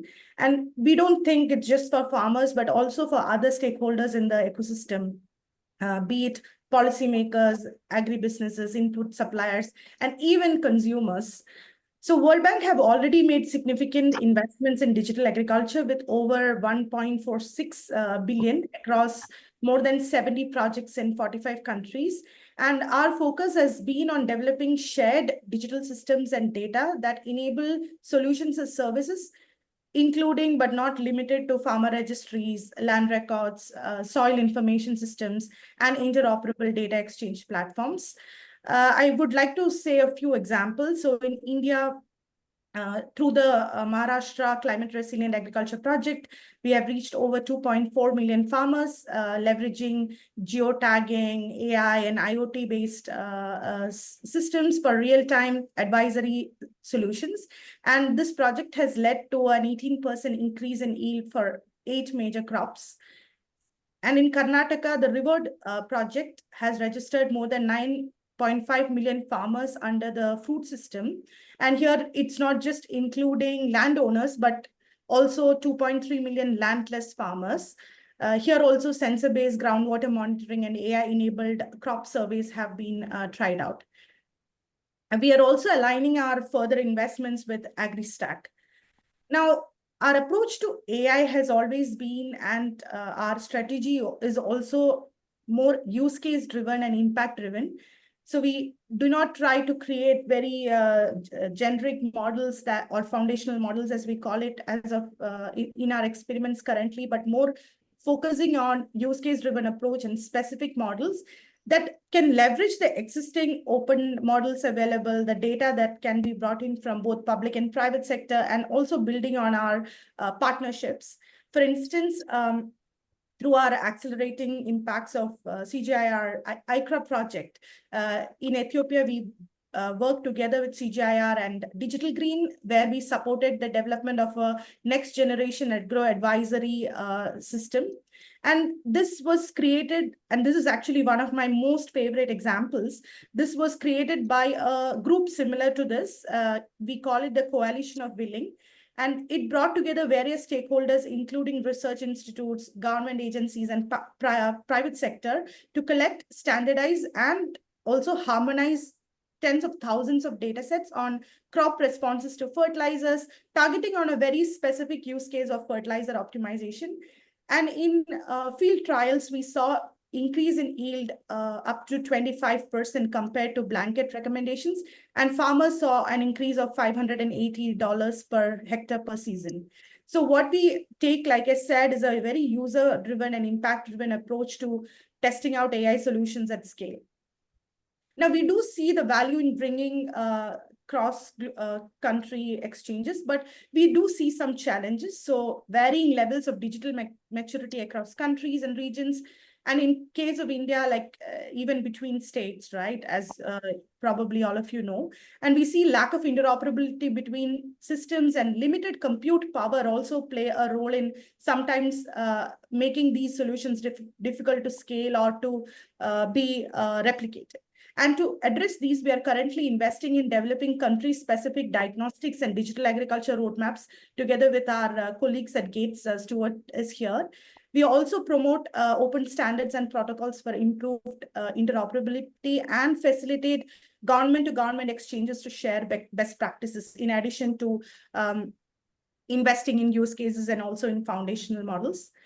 As we look to the future of digital agriculture, I would like to echo the opening remarks, and something that has been recurrent across our addresses is that it's very clear that no single entity can actually drive this transformation alone. And we need a concentrated effort from all stakeholders to create a lasting impact. And it means that we have to activate the ecosystem. We also have to develop use cases, keeping in mind the user. So making sure that the user is at the center of all these is very, very important. This means involving farmers in the design process or other stakeholders, conducting extensive field testing, and creating evaluation metrics that can take care of all this multi-stakeholder engagements and exchanges. So creating evaluation metrics that measure impact, rather than just saying, yeah, the accuracy of my model is XYZ. And with the advent of generative AI, it also becomes very tricky to create evaluation metrics for models and solutions. And I would like to close by a call to action for all of us to work together, and only together that we can leverage DPI and AI to create more resilient, more productive, more sustainable and inclusive agriculture sector that can benefit farmers globally. Thank you so much.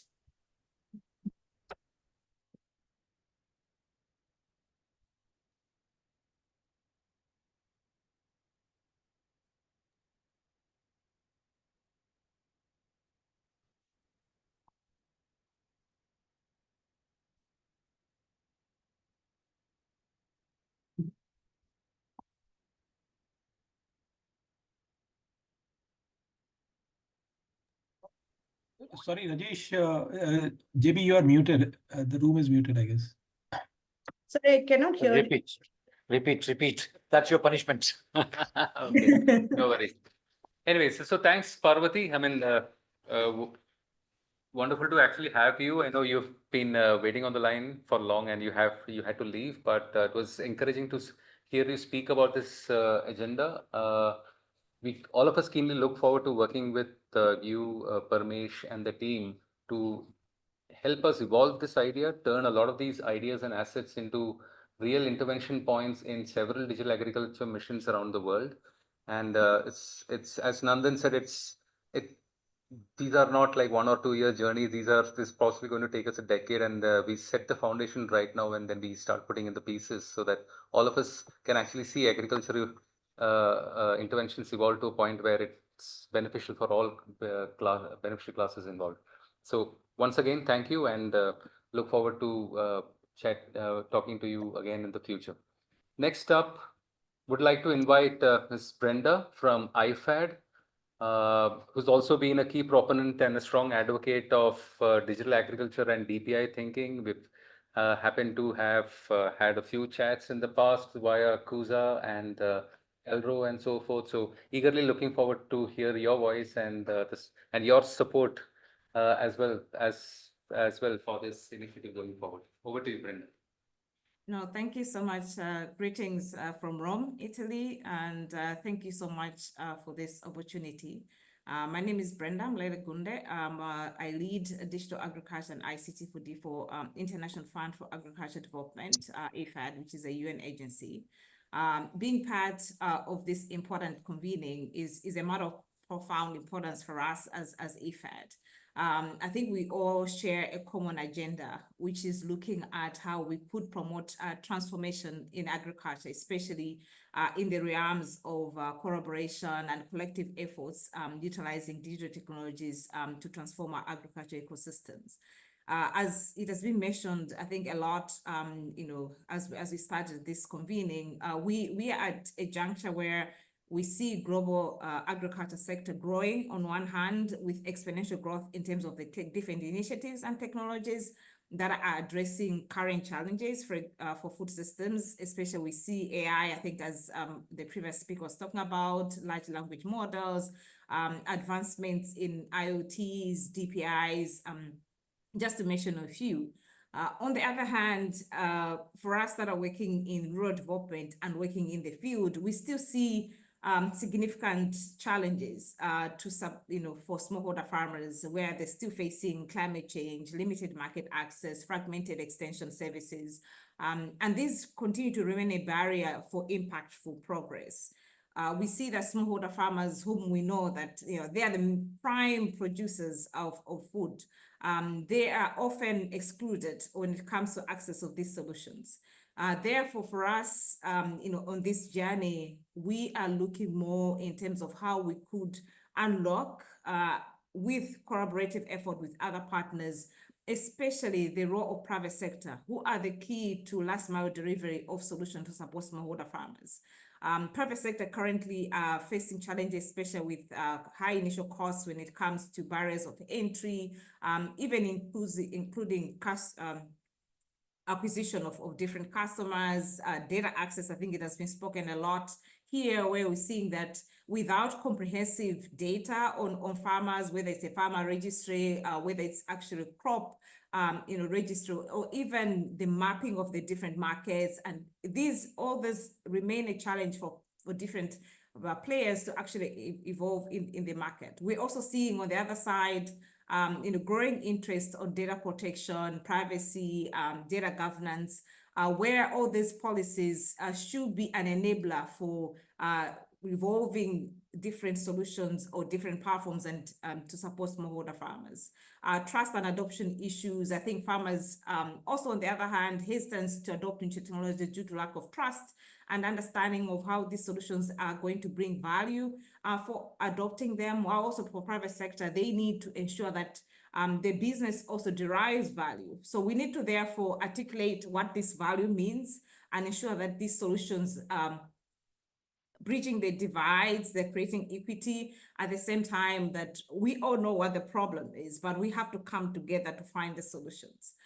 So in response to all these challenges that have been mentioned, as IFAD, we're keen to support initiatives such as this convening to create an enabling environment for open interoperable protocols, shared infrastructure, that will not only address the barriers in terms of access to different solutions and services, but also that we can unlock private sector investments in ag solutions to reach the needed scale. We see as IFAD private sector as a key lever that we need for our next strategic framework.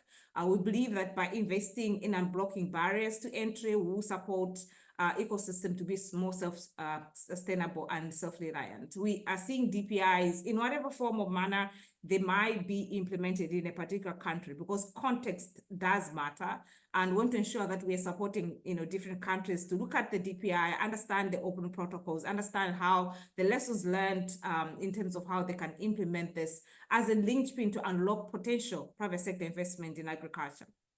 We are seeing a DPI as a point where we can be able to lower all these barriers to entry and reduce the transaction cost. However, it is crucial that these infrastructures are developed as a digital public good and digital assets that are accessible to all and also not owned by no single entity.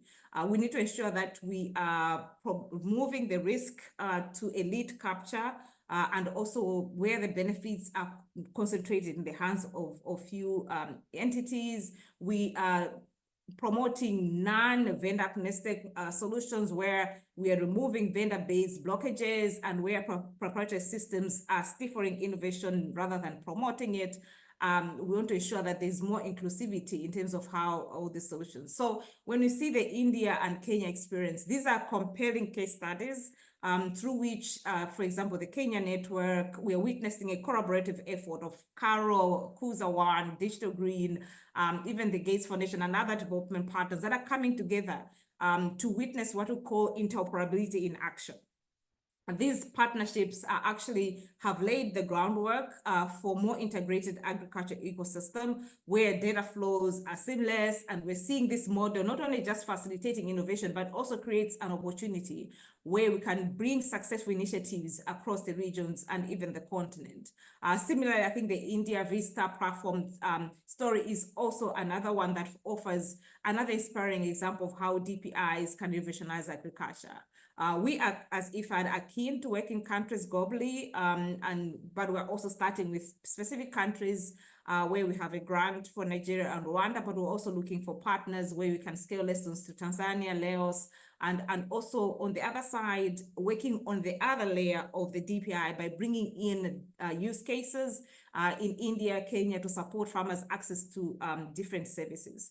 We are more focused on sustainability at scale. So for emphasis, as I conclude, we want to really support to try and unlock the 4Ps ecosystem in this model where all the other stakeholders coming together to promote more scale. We're looking ahead to a more robust use cases that are going to demonstrate how these DPIs are actually unlocking this type of collaboration, and the potential is quite immense. And we are committed to be part of these conversations, just like this convening. We want to ensure that we are supporting the idea of an open agriculture network. We're fostering delivery of digital public infrastructure. So we are committed to this path.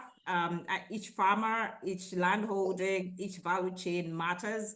Therefore, we need to ensure that we're not leaving any of them behind. Thank you so much. Thank you, Brenda.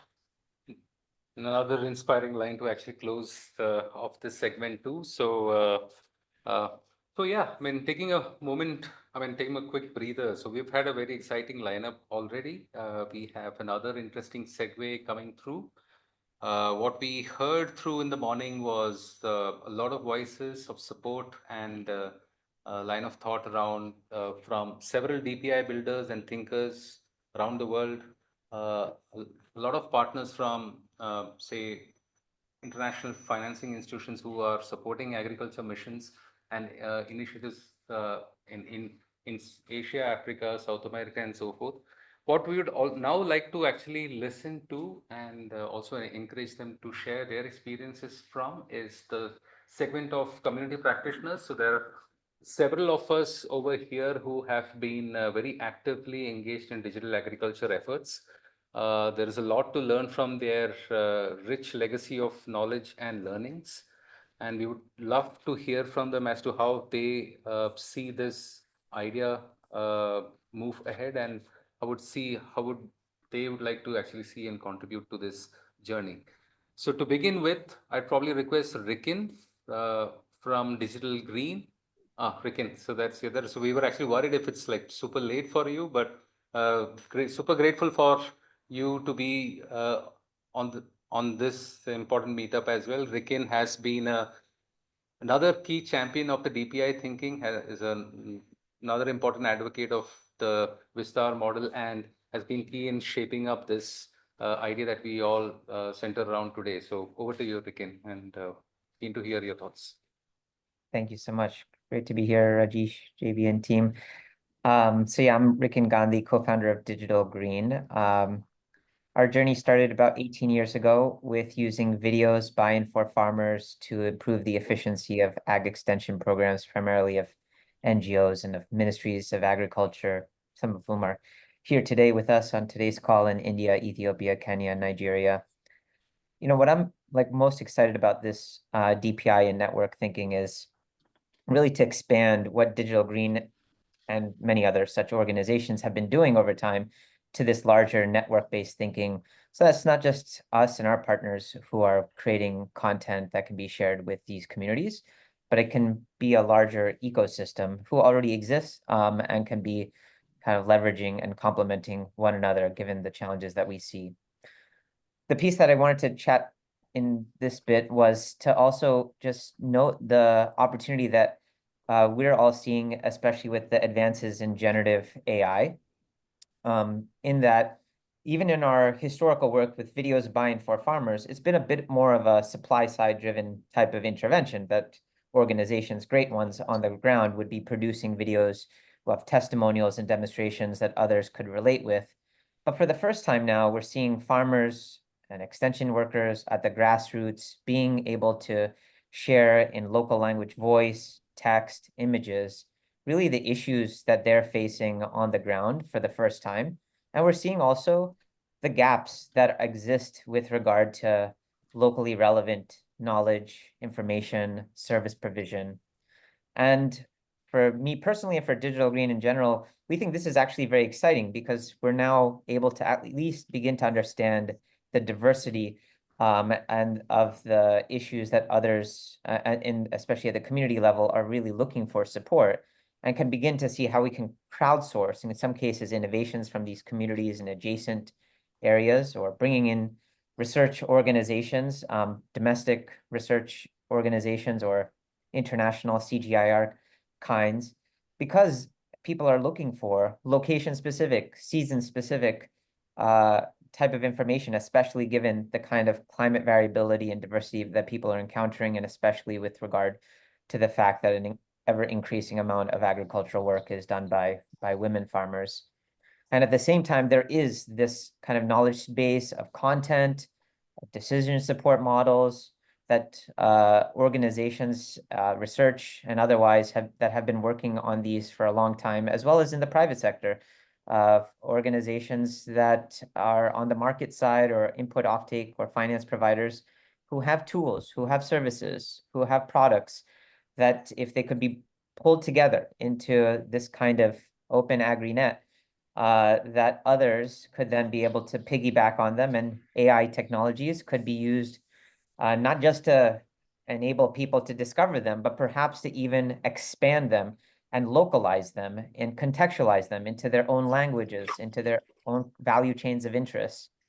And I think some of the networks that we're already seeing exist in places like India with Vistar, led by the Joint Secretary at the Ministry of Agriculture, to our work with in Ethiopia with the Agricultural Transformation Institute with FarmStack, the Kenya data sharing platform with Calro, even Kuza's one network of all these agripreneurs that they've been able to mobilize, and just even the greater constellation of agri-tech startups that exist in these geographies now, 3,000 more in India, and so many of them are being led by individuals from these rural communities themselves. I think this is such a great opportunity for them to be able to plug in their services and their products from such a grassroots level, including in sometimes more informal private sector type of spaces that are the most popular ones that drive the agricultural economy.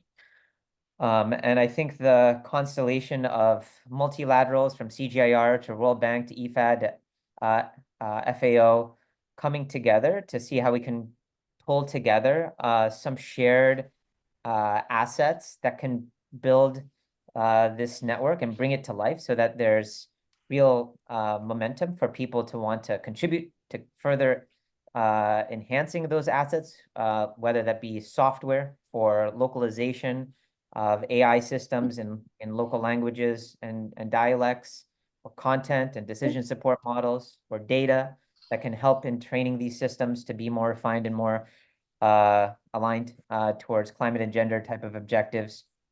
And then trying to create mechanisms for evaluation to make sure that this is ultimately translating in terms of the type of impact that we want to see at a farmer, at a farmer collective or farmer producer organization level is super key. And then having adequate governance or institutional frameworks to ensure that these systems are developed in a way that is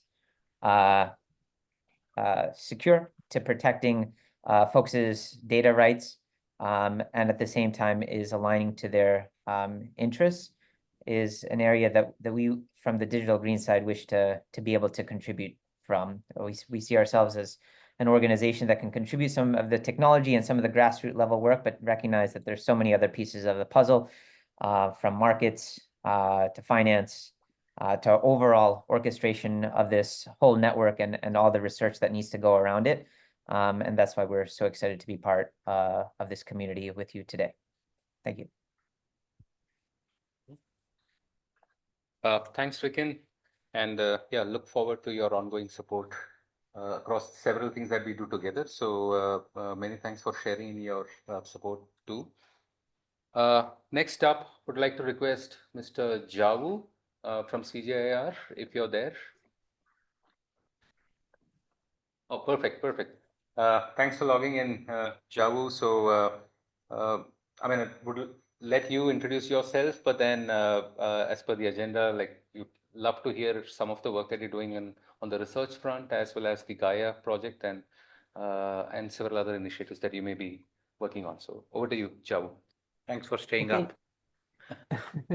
Yeah, sure. Thanks for this opportunity. Okay, my name is Zhao Ku. I'm here giving just a little bit of remark on behalf of CGIAR. In case you didn't know, CGIAR is the world's largest publicly funded network of 13 research centers around the world. We have 15 years of the research history, innovating across food, land, and water system around the world, helping small-scale producers, enhancing their productivity and profitability. We have about 10,000 experts working in over 80 countries around the world, especially in the global south. And our network of partners in these countries includes NARS, the National Agricultural Research and Extension Services. And empowering them is one of our core impact pathways. So back in 2021, CGIAR launched the new 2030 Research and Innovation Strategy, and harnessing digital technologies, including AI, has been highlighted as one of the key areas of working. However, we are not really known for AI expert or AI organizations. So partnership with technical partners like many of the members in this meeting and this partnership initiative is really important. We always co-develop our innovation and science with our partners. And that was especially the case in AI. We do have data. So over 50 years of our research, we have accumulated lots of different types and different large amount of data, but we also need our partnerships with technical partners to best utilize such data. So that's kind of where we are in CGIAR in this AI journey for last few years. Especially for generative AI, last year we launched this project called Generative AI for Agriculture, in short Gaia, with the funding support from the Gates Foundation. So Gaia is a CGIAR-led project aiming to strengthen agricultural extension services by leveraging the power of Gen AI models on scientifically accurate and actionable knowledge from CGIAR and partners. Together with Digital Green, SciO, CABI, and Hugging Face, we are implementing the pilot phase of the project right now. And we are focusing on pilots that leverage quality publication data from CGIAR also and CABI. And we are also developing a federated RAG retrieval augmented generation framework between our partner organizations. We are also developing strategies for testing and benchmarking and designing a data governance framework that would allow us to utilize both open and non-open data in serving extension services.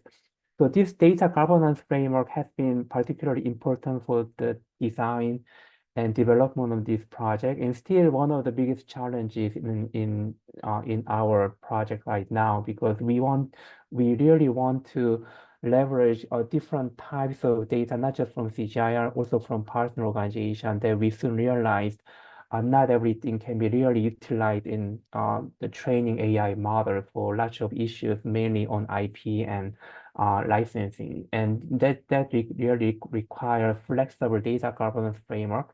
And yeah, that doesn't seem to exist in anywhere really, especially in LLM space. So yeah, this kind of open partnership is really important for us to so think very carefully and designing thoughtful data governance framework together. And also, as an early speaker mentioned, we found that contextualization of advisories are really important, especially for small-scale producers. We are looking at 6 dimensions in the contextualizing the process. We are looking at seasonality, regulatory framework, geography, gender, variety information, and the scale of operation. And yeah, we've been finding getting a better handle on all these 6 dimensions are really important, but it's also really hard in the context, in the process of contextualizing our research findings from CGIAR.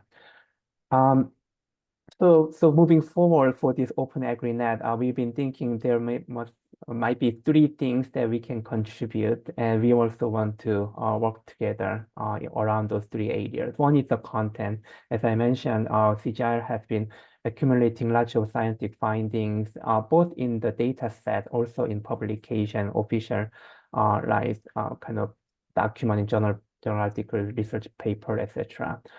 So we established also open and fair data asset policy back in 2021, mandating all of the CGIAR research data to be global public good. And all of our research outputs are rated based on the FAIR metrics as well. CG Space is our open access knowledge repository containing currently more than 200,000 items. We'd love to see our partners, like members of this meeting initiative, to use them in their services. Also, field testing, CGIAR maintains more than 60 research stations around the world, especially in Global South, and they are very strategically located in different agroecological zones. So we want to open those locations for your field testing of any digital solutions and different types of research processes, so that we can help the community to scale the application in different geographies and different partners. And lastly, we are developing a new research program starting next year, and it's called CGIAR Accelerator on Digital Transformation. And one of the focus area is the setup of something called AI Innovation Hub. And we'd like to pitch that we could probably be, we want to be considered as a secretariat of OpenAgriNet, as a trusted, science-driven kind of intermediary. The CGIAR has been also serving as a similar secretariat role in different research domains. For example, we are also Secretariat of Global Network of Gene Banks called Crop Trust. We were thinking we could probably be doing something similar for this OpenAgriNet initiative, and we'd love to continue discussing what kind of role we could play and contribute to this initiative. So yeah, thanks for your consideration and thanks for your attention. We'd love to continue moving the partnership forward together. Thanks. Thank you very much. Indeed, I really appreciate even the idea of coming together and contributing. Some of these experiments are very illuminating in terms of what all dimensions it throws up when it comes to delivering value to farmers. Thank you very much. I'll now request Christian, who's already there, to come in from GIZ. If you can quickly introduce yourself, Christian.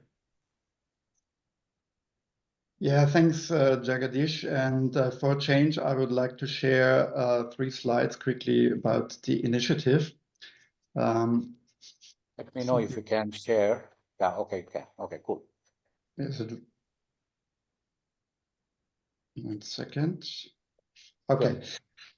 Yeah, thanks a lot, Jagadish, and thanks for being here. It's great to be part of this larger network with such a diversity of stakeholders committed. Together with Kirti, who is in the room with you, I'm representing GIZ, which is the anchor partner of the Agricultural Information Exchange Platform, an initiative funded by the Bill and Melinda Gates Foundation to implement this platform together with so-called cohorts, 4 of them, and some of the partners are also represented in this meeting. So what we're trying to do is basically to enhance advisory information exchange to serve low literate, low digitally skilled, and women farmer populations in selected rural target countries, beginning in Kenya and India. So we convene basically cohorts across partner organizations, including public, private, and NGO service providers, to develop 4 minimum viable products. And we utilize innovative technologies such as machine learning to personalize advice and to provide an omni-channel delivery mechanism that would include speech recognition and generative AI in local languages. So basically, this is a whole network on its own, on a smaller scale than what we are talking about here today. But we very much believe in an ecosystem approach and basically look to implement the use case depicted on this slide, where basically a women farmer uses her feature phone as one offered preferred channel to access information and to provide her questions in a natural language interface. So it's really a conversational interface where we try to automatically understand the question and provide answers in her local dialect. So over time, the system will learn and the types of question from each member and will get, there's an increasing number of them, and that will allow the system to learn and provide increasingly personalized recommendations. We want to be agnostic from the data repository underlying to this kind of information that we deliver. So that is also one issue where we seek a networking effect between the parties. So this is an overview basically of the 4 cohorts, just to give you an idea, namely Dynac, Digital Green and Partners, Viamo and Partners, and Tech4Her. And they are engaging in distinctive pilots, looking into various value chains and experiment with different technologies, including retrieval augmented generation, like Javu already referred to, proprietary and open source large language models, automated speech recognition, text-to-speech, and the like. And we try really to cover as much as possible local languages, and that will include Hindi, Bhojpuri, Swahili, and Gikuyu in the 2 different pilot regions. And we really want to test and evaluate the MVPs and the various channels that you see on the screen, and develop the whole platform in a digital public good approach based on a shared architecture that can be adaptable for a variety of use cases.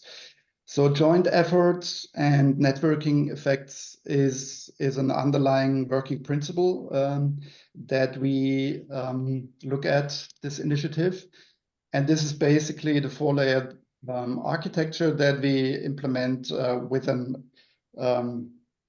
data and content module, with an information exchange module, with a personalization layer, and a final user interfacing module. And we really try to be agnostic from the underlying data repository. You can imagine that if we want to automate the exchange of information through AI, this requires a whole efforts to be interoperable, to utilize open standards, to be able to combine components of each individual solution into a larger platform that can be customized to various country contexts. So just to give you an idea where we try to go with this open approach, this is a selection of first set of digital public goods. As you know, this is a longer way than just prototyping. It's really a longer journey to register them according to the DPGA standard. But we are able, or we will be able, to provide certain components like white label chatbots, certain RAG frameworks and pipelines together with data sets, including golden Q&As, agri-language data sets with sector-specific agricultural vocabulary that others could profit from. So I think this is where we are at the moment and where we look forward to engage with you and to exchange opportunities of leveraging some of the assets that we are coming up with, and of course that you are already working on to have this networking effect. So thanks a lot and looking forward to the following presentations. Thank you. Thank you very much. In fact, the rich experience of the implementers that you had in the slide, plus the aspects they were uncovering itself is phenomenally valuable for implementers. It's a brand new area. And there are so many aspects of technology, but more importantly, social, implementational aspects, including how it gets received and what are the things working, be phenomenally valuable to the practitioners. Thank you very much, Christian. We'll now have Sriram come in. Yeah, thank you. Thank you, JB. Can you hear me okay? Yeah, you're kind of getting a second innings, right? Yeah, thank you. So my name is Sriram Bhartam. I am the co-founder and chief mentor at Kuza. We are a private sector social enterprise. And now that Christian Merge has set the trend, I want to follow by sharing some perspectives and few slides. So I thought it would be good for us to understand from the view of our customer. In the Kenyan context, an average Kenyan farmer is 63-year-old. I repeat 63-year-old, and an average Kenyan is 19-year-old. KYC, we all say identity. I really liked what Pramod said about identity, but nobody seems to be knowing who the farmer is, what she grows, where she grows, what she's selling, or how much is she selling. All of that is a completely unknown thing. The extension, as the previous speakers have already alluded, is challenged. The donor-led model is not sustainable. The private sector engagement is siloed, commodity-specific, and not brand neutral. The credit for small farmer, this mama farmer, is still very collateral-based. And an average Kenyan is 19-year-old. And there's a massive intergeneration crisis that is hitting us. And the African context, the trend is more or less the same. And most importantly, the farmers do not have a voice of their own. So this is where we stepped back and then said, if all of this research is available, all of this content is available, and all this money is available, what is stopping is the imagination. So we said, let's reimagine and look at what is available in abundance in the rural areas. And we found one thing, which is unemployed rural youth. And we said, what if we reimagine and shape them as agriculture entrepreneurs, giving them the choice, giving them the agency, and most importantly, giving them the dignity to be able to do what they need to do, and came out with this model called Agripreneur, which is something we've been validating across 4,000 plus villages, 2 continents, 6 plus countries. And here is a summary of our learnings. An Agripreneur offers a bundled services. They are not agronomists. They are unemployed rural youth, may have some exposure, but they are the ones who are empowering them with a set of digital tools like you can see here, offering advisory services. This is where the human touch is brought in with digital technologies. They are the ones who are facilitating access to quality inputs, farm services, financial services, and most importantly, market linkage services. So on an average, working with about say 10 to 15 groups, about 250, 300 farmers, they sustain with the commissions they earn from these service providers. That was our imagination 6 years ago. And where we are today, we have realized that these young people are not ready-made available. No university is producing them. So we had to put up our hand to create something called READY, Rural Entrepreneur Development Incubators. This is where we select them. We have a thorough process using different techniques to selection, incubation, getting them ready as agripreneurs with core pillars 3, learn, connect, and grow. We realize that most people don't know what they don't know. They need to learn, and this is where they are learning using a lot of digital technologies with a human touch in part of mentors backstopping them. And as a peer-to-peer learning, connecting with a set of farmers and service providers, that's where we are bringing the market angle, and then they grow. Initially, we thought it is linear, but then we realized this is a continuous process of learn, connect, and grow. Now, these extreme conditions in which they are operating, as much as we have these fantastic technologies, none of these places, most of these places rather, are not accessible in the remote places. So we had to come out with an indigenous or innovative way of bringing these technologies in a backpack, which goes on the shoulder of this young person like this. And we have curated and produced over 10,000 plus content nuggets for 42 crops and livestock in 10 languages. That was heavy lifting. What Christian Mudd said is music to my ears. If these chatbots and all of them are available, we would be happy to use them to be able to get this through multiple channels. And most importantly, done in local languages. We are still looking for technologies from the ecosystem to do this in local dialects. And this is how we are democratizing access and making them available, even in the remotest areas, leaving no one behind. And the relationship is the currency, the trust is the currency on which we are operating. These young people are using these portable digital kits. Thanks to Rikin and Digital Green Team, we got inspired by those, and we now started operationalizing this at population scale to see how these devices can actually have a methodology by which they are able to, these young people are able to show and tell and create this experiential learning. And that's the beginning of the relationship with the communities. The step number 2, in this case, this young man is talking about science of soil health. Then the next thing is they would generate a demand for soil testing service. And that's where the demand for products and services now start coming in. And they become the conduit for commercialization of those. Now, to summarize, we started with agripreneurs who go through a ready program of incubation. We give them a digital toolkit for extension, and one network is how we started bringing the marketplace actors together. This is how we started. And as we are practicing, we realized that we need to go for an omni-channel. And that's where we started putting all the channels from a context where there's nothing. That's where we are using these offline digital kits.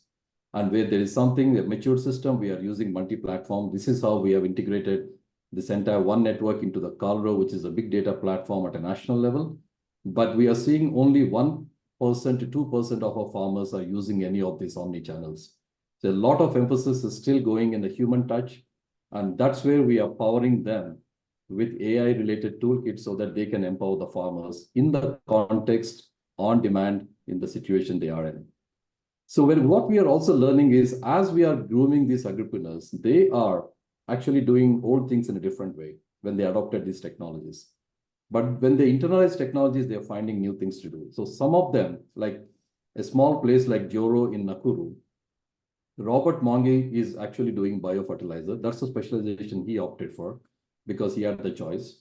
Adam is doing spraying as a service. Lena is doing inputs with a shop. Joseph and his wife are doing apical cutting, and Daniel is doing plowing and ripping service. Each of them have done their +1. On an average, they are bringing at least one from their family to the business. But here you can see a cohort of 1,500 farmers being served locally. And this is where they are operating much more efficiently than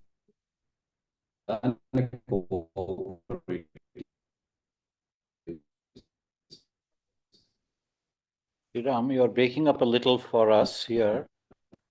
Is it our network? This is where we need, and that's how leveraging DPI. Sorry, is it? Yeah, the last Okay, slide, so if you can repeat the last maybe 2 minutes. Sure. Yeah, thanks. Sure. So as we realize that as a choice, they are adopting and doing different things. And in this case, we have 5 agripreneurs doing 5 different things of specialization, which they have opted by their own choice. And between them, they are serving 1,500 plus farmers, operating much more efficiently than a cooperative. Now, this is where we started adopting the DPI principles and started curating, and then said, what if as a private sector social enterprise, we open up for technology and investment and make it a DPI. Number 2, bringing them to collaborative community effect. And number 3, leading to network effect. And I just wanted to quickly showcase, I hope your bandwidth allows, to see the network effect as we're already seeing happening on the ground at a grassroots level, driving this kind of, hopefully this would start showing. So this is how we are representing or actually visualizing the entire network effect of how this massive exponential change. Now, to summarize, in Kenya, as I said, as I shared earlier, with the announcement of a national program going in for agripreneurs as part of extension. So each agripreneur is supporting smallholder farmers in small cohorts of about 15-20 groups. And this is something that is subsidized by development actors and the government. And that's how extension is being done. And that's where we are using these techniques. Now that the network has also become a DPI, so we're now making it as a Kenya One Network or Tanzania One Network or any country as a network, so that we are now able to put this as a DPI, bringing all the service providers, including the input providers, off-takers, AgTechs, local, all the ecosystem actors coming together, with government also being one of the service provider. We are now driving commercialization to this entire transactional layer, which Koshi called as a horizontal piece, where we are able to discover products and services and giving a massive choice to the agripreneurs to be able to support their farmers in terms of schemes from government, in terms of inputs, advisory, livestock, and also agri-related services and products. Seamlessly integrating this into the national host, which is Calbro, as a big data platform, we are now able to drive downstream and upstream data interactions and also transactions happening. And this is literally, we have a unique opportunity to now saturate at a country level. As Salim shared, 6.5 million farmers, which is everybody in the country, have already been profiled. 10% of the land soil testing is now being done. With these registries coming in through the big data platform, we are now able to ensure that the last mile connectivity is happening, driving private public partnership with the value consolidating into one network. This has been a dream come true. I really want to appreciate and thank your leadership for bringing this all together. And the like World Bank, IFAD, to just name a few, all open. And this is just a beginning, and we are super excited and humbled to be part of this ecosystem. Thank you so much. Thank you, Sriram. They show dotted lines for depicting network. So that was clearly today visible. The network was a little dotted when you were speaking, but we could get most of what you were saying. Thank you very much. Thank you. Again, sorry. Thank you, Sriram, again. So next up, can I invite Yan Kune? So Yan, you can introduce yourself, but Yan has been working with some of us over the past couple of years now, and one of his key agenda items is to also look at agriculture and sustainability efforts in the climate space in Europe and US as well. So it's important for us to have global learnings and assimilation of global assets around the world. So wonderful to have you, Yan, and look forward to your insights as well. So first of all, thank you very much for having me here, and I'm just stunned what's happening here. I'm really amazed, and I really appreciate what's happening because I'm a trained farmer. And that's sort of 30 years ago. And I would have loved to have the access what I just saw, because the access I had at that time was through big siloed areas like the fertilizer industry, like the Monsanto's buyers and the ones. And what I see here is a growing community of bringing and sharing knowledge, and that's really needed. So I'm working for EDG Enterprise Development Group. We're based in Palo Alto, Silicon Valley. That's our headquarters. I'm based in Europe and working for European Union and Asia Pacific or India Pacific. And I got in contact through you, Rajesh, and Sujit and the team to the backend protocol and the DPI thinking. And by thinking of discover, order, fulfill, post-fulfill in an open, interoperable world, it opens a huge new world. And seeing all these examples, I would love to take them across the globe, because especially in Europe, there's still a very siloed kind of siloed way of doing things and not sharing, and it's all mine, and it's, you know, it has to be first commercial on my side. I have to have the control side. and suddenly it's opening up and sort of giving the piping for innovation on top of it. So what I'm seeing at the moment is when I'm talking, and I'm doing a lot of talks around the globe, for example, in the States, the Central Valley, it's a very deteriorated area we have there. Through the fruit and almond plantations there, the whole groundwater level was, just deteriorated. The soil is done. And now the people are looking for new solutions. And again, they're looking for solutions, but not for something which works at scale. So while we're talking in the Central Valley, we now get traction by saying, no, you have to solve just your thing on the pipeline, as you just saw at the Kenya examples, and then the rest will be connected through an open digital network. And suddenly this takes traction, and now we get the people interested and saying, oh, this is interesting. So we're not looking for the next Facebook, we're looking for something else. And we see a lot of traction now with Google. They're looking into things. Deloitte is looking into things like this. So I see a movement, but it's very early stage in the global north. I think that's a lot we can learn from the global south, and I would love to take your examples across the globe. So I invite you, just reach out to me and I can share your use cases across, because this is hands-on work down on the ground. And it's a good example. So we're working together with one of the biggest sugar producer for the United States, and he's looking to move beyond sugar. And the tool set you're providing here is exactly what is needed.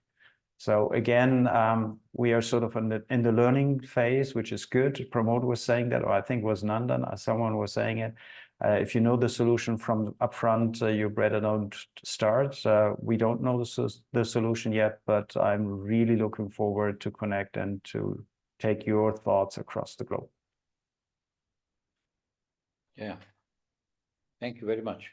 I'm also a practicing farmer. Even now, I am in the same state that you are in. You are in 30 years back. So whatever I'm doing is what my grandfather was doing. So thank you very much. Prakash, thank you.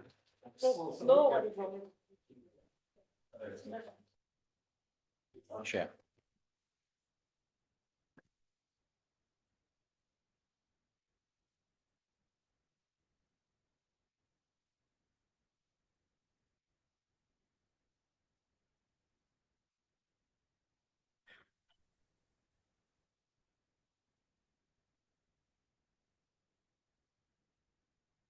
Prakash, if you can kindly introduce yourself. Sure. So thanks, JB. So I'm Prakash Jaram. I'm a partner with ENY. I lead the digital agriculture practice at ENY. And for me, I'm not a farmer. But you do a lot for farmers. And about 7 years ago, I think I started my journey working on digital agriculture because I'm a bit of a complexity addict, if you may. And when I started looking at agriculture, I felt this was one of the areas where it's really complex, really huge, and it felt like an interesting problem to dedicate, good chunk of my life going forward. So we actually started on our digital agriculture journey at Pokhara, which Parvati from the World Bank mentioned in Maharashtra in about 2017. And to be honest, I was very optimistic at that time. I felt that a lot of the things that we could do then with Planet Labs had just launched their satellites using the Indian Space Agency. And it felt really cool that you could have all these satellites taking a picture of every farm in the country every day if you wanted. And the cost of data was also rapidly dropping. So we actually made a lot of bets when we started off on Pokhara using satellite data. And we felt we could identify crops, we could identify farm boundaries. We could do a lot with that data. 2014, 7 years going forward, I think we've learned a lot about why you can't start agriculture from the sky downwards. You have to start from the ground up. I mean, pun intended. And we've realized that we've learned the lessons the hard way in that sense, that many of the problems that Stuart articulated and Nandan spoke about and JB spoke about. Now, these are all ground realities. You don't know who's a farmer. You don't know how many farmers. In any small unit of administration or geography, even at a village level, right? We're talking about the world. Even at a village level, it's not possible in most of the global south to identify who all are farmers, and in many cases which land they actually either own or farm. Even that's hard to identify. So about 2 years ago, we were fortunate enough to be selected as the central PMU for AgriStack, which was born out of DPI thinking, and we started working on AgriStack in the country. We had a very similar session like this with Pramod and others when we started this, and we realized very early on. I'm going to put up a few slides now. We realized very early on that the only way to solve for this really large problem is really solve these fundamental issues. Oh, sorry, my screen's not visible.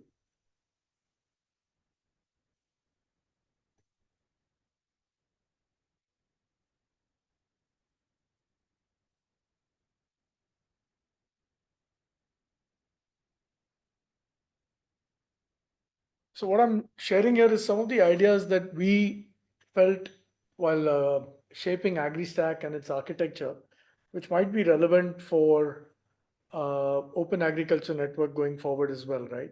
So we realized that the first step, foundational registries, the only way, and Aadhaar has shown us in a big way, very, very big way in India, how foundational registries with good quality data, which are validated, attested, kept current, kept fresh, where you have auditability, traceability, and you have the ability to share that data with others, can really reduce a significant cost to the ecosystem in terms of building out various services and use cases. And therefore, we started focusing on foundational registries as the first step. The second is we talked about, I think Brenda talked about privacy, and it's critical to have no harm coming to farmers out of all this tech that we as geeks might be sitting in a room and creating. Right? At the end of the day, we've seen farmers investing what's more than their life savings, the debt for a season into their crop. And if the crop fails, many of them actually go kill themselves. So having good regulations to onboard various kinds of entities, right? The government already does it in most countries, but even the government needs to have certain degree of regulation, research, and then eventually private sector and startups. And I say eventually because I think private sector and startups will never be able to scale and offer a basket of services unless there is enough good data and enough regulation that enables as well as regulates them. And finally, a basket of killer use cases which are contextualized local with ecosystem partners who again can operate locally using 1 and 2 at nation scale. So this is actually the realization of a slide that Pramod himself had kind of walked us through. And I think it's very, very relevant because it shaped all our thinking, right? So who's the farmer? Their citizen ID along with their farmer ID, and a registry of farmers that enables authentication, single sign-on, and an e-know your farmer API. Their digital assets, which initially would be their land and their crop, and which are verifiable and non-reputable. And these then enable digital transactions through various open networks like ONDC, like Vistar, various other networks which draw on this data and then enable use cases. So this is where we started, right? This is a very quick illustration of what that looks like in AgriStack. And I don't see any reason why this has to radically change when it comes to any country, right? You have a farmer ID that is based off of some form of national ID, which is authenticated and deduplicated. It's linked to their plot ID, whether they own them or they are tilling them as tenants or sharecroppers, and where these plots are. And finally, what crop has been sown every season by that farmer on their land, again standardized with identities across an entire country. Now that further supported by various master data sets which are also built as crowdsourced registries. Now, this is again a sample of what we are building in India and India's AgriStack as the other registries for the crop and the seed ecosystem, the pesticide ecosystem, fertilizer ecosystem, financial ecosystem, the research and extension ecosystem, the farmer collectives, and then various other sets of registries. Now, any use case that starts, any service provider starting to build a use case needs to have access to these data sets so that everybody is speaking the same language, right? It's not just in terms of farmers, but what crop is grown should be universally familiar to everybody, ideally. I mean, I had the good fortune of being the program manager for the Goods and Services Tax Network in India. Again, something else which was conceptualized at XStep very long ago.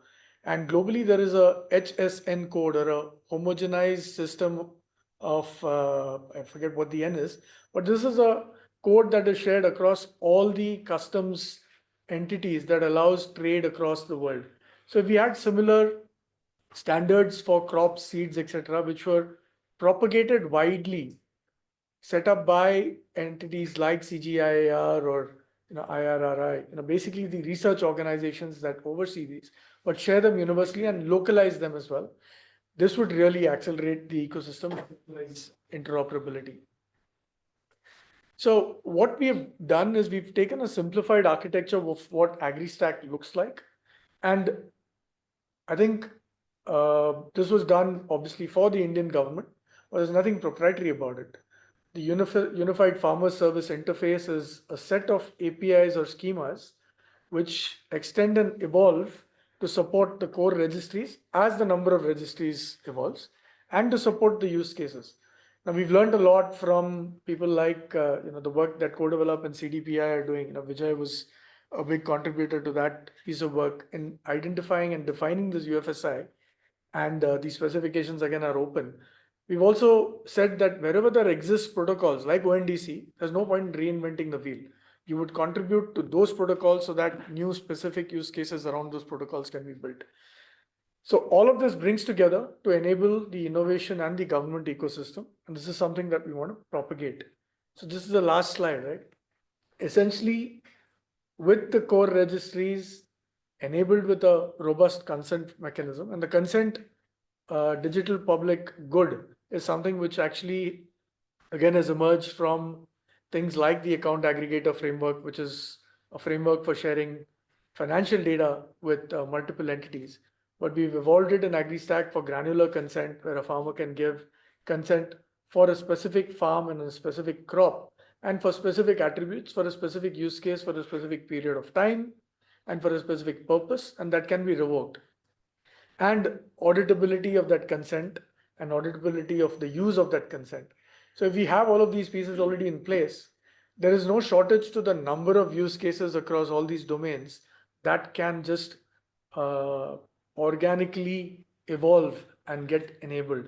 So this is, in a nutshell, the AgriStack story that I wanted to share.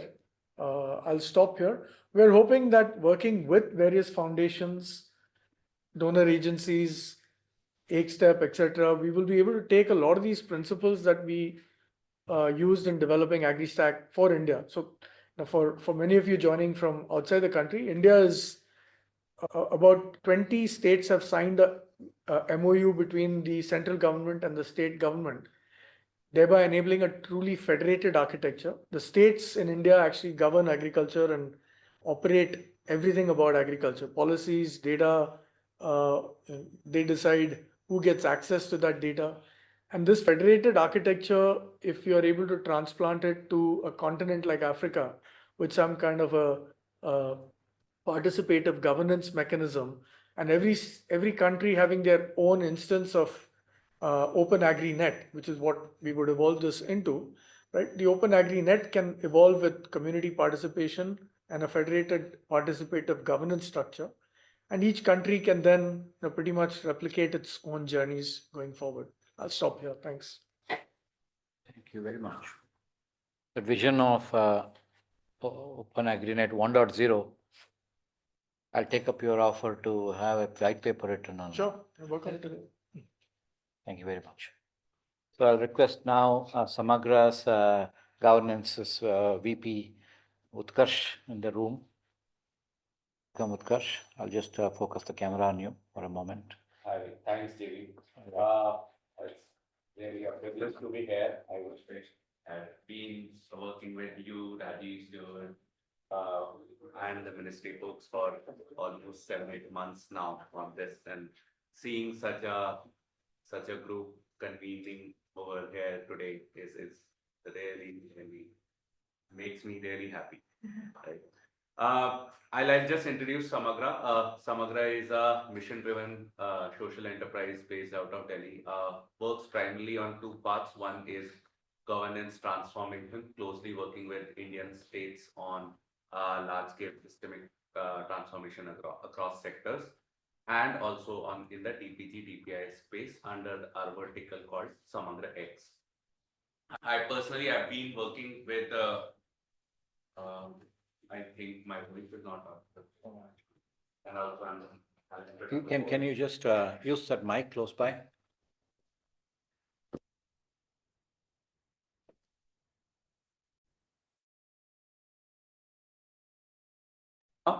You must be audible. Yeah.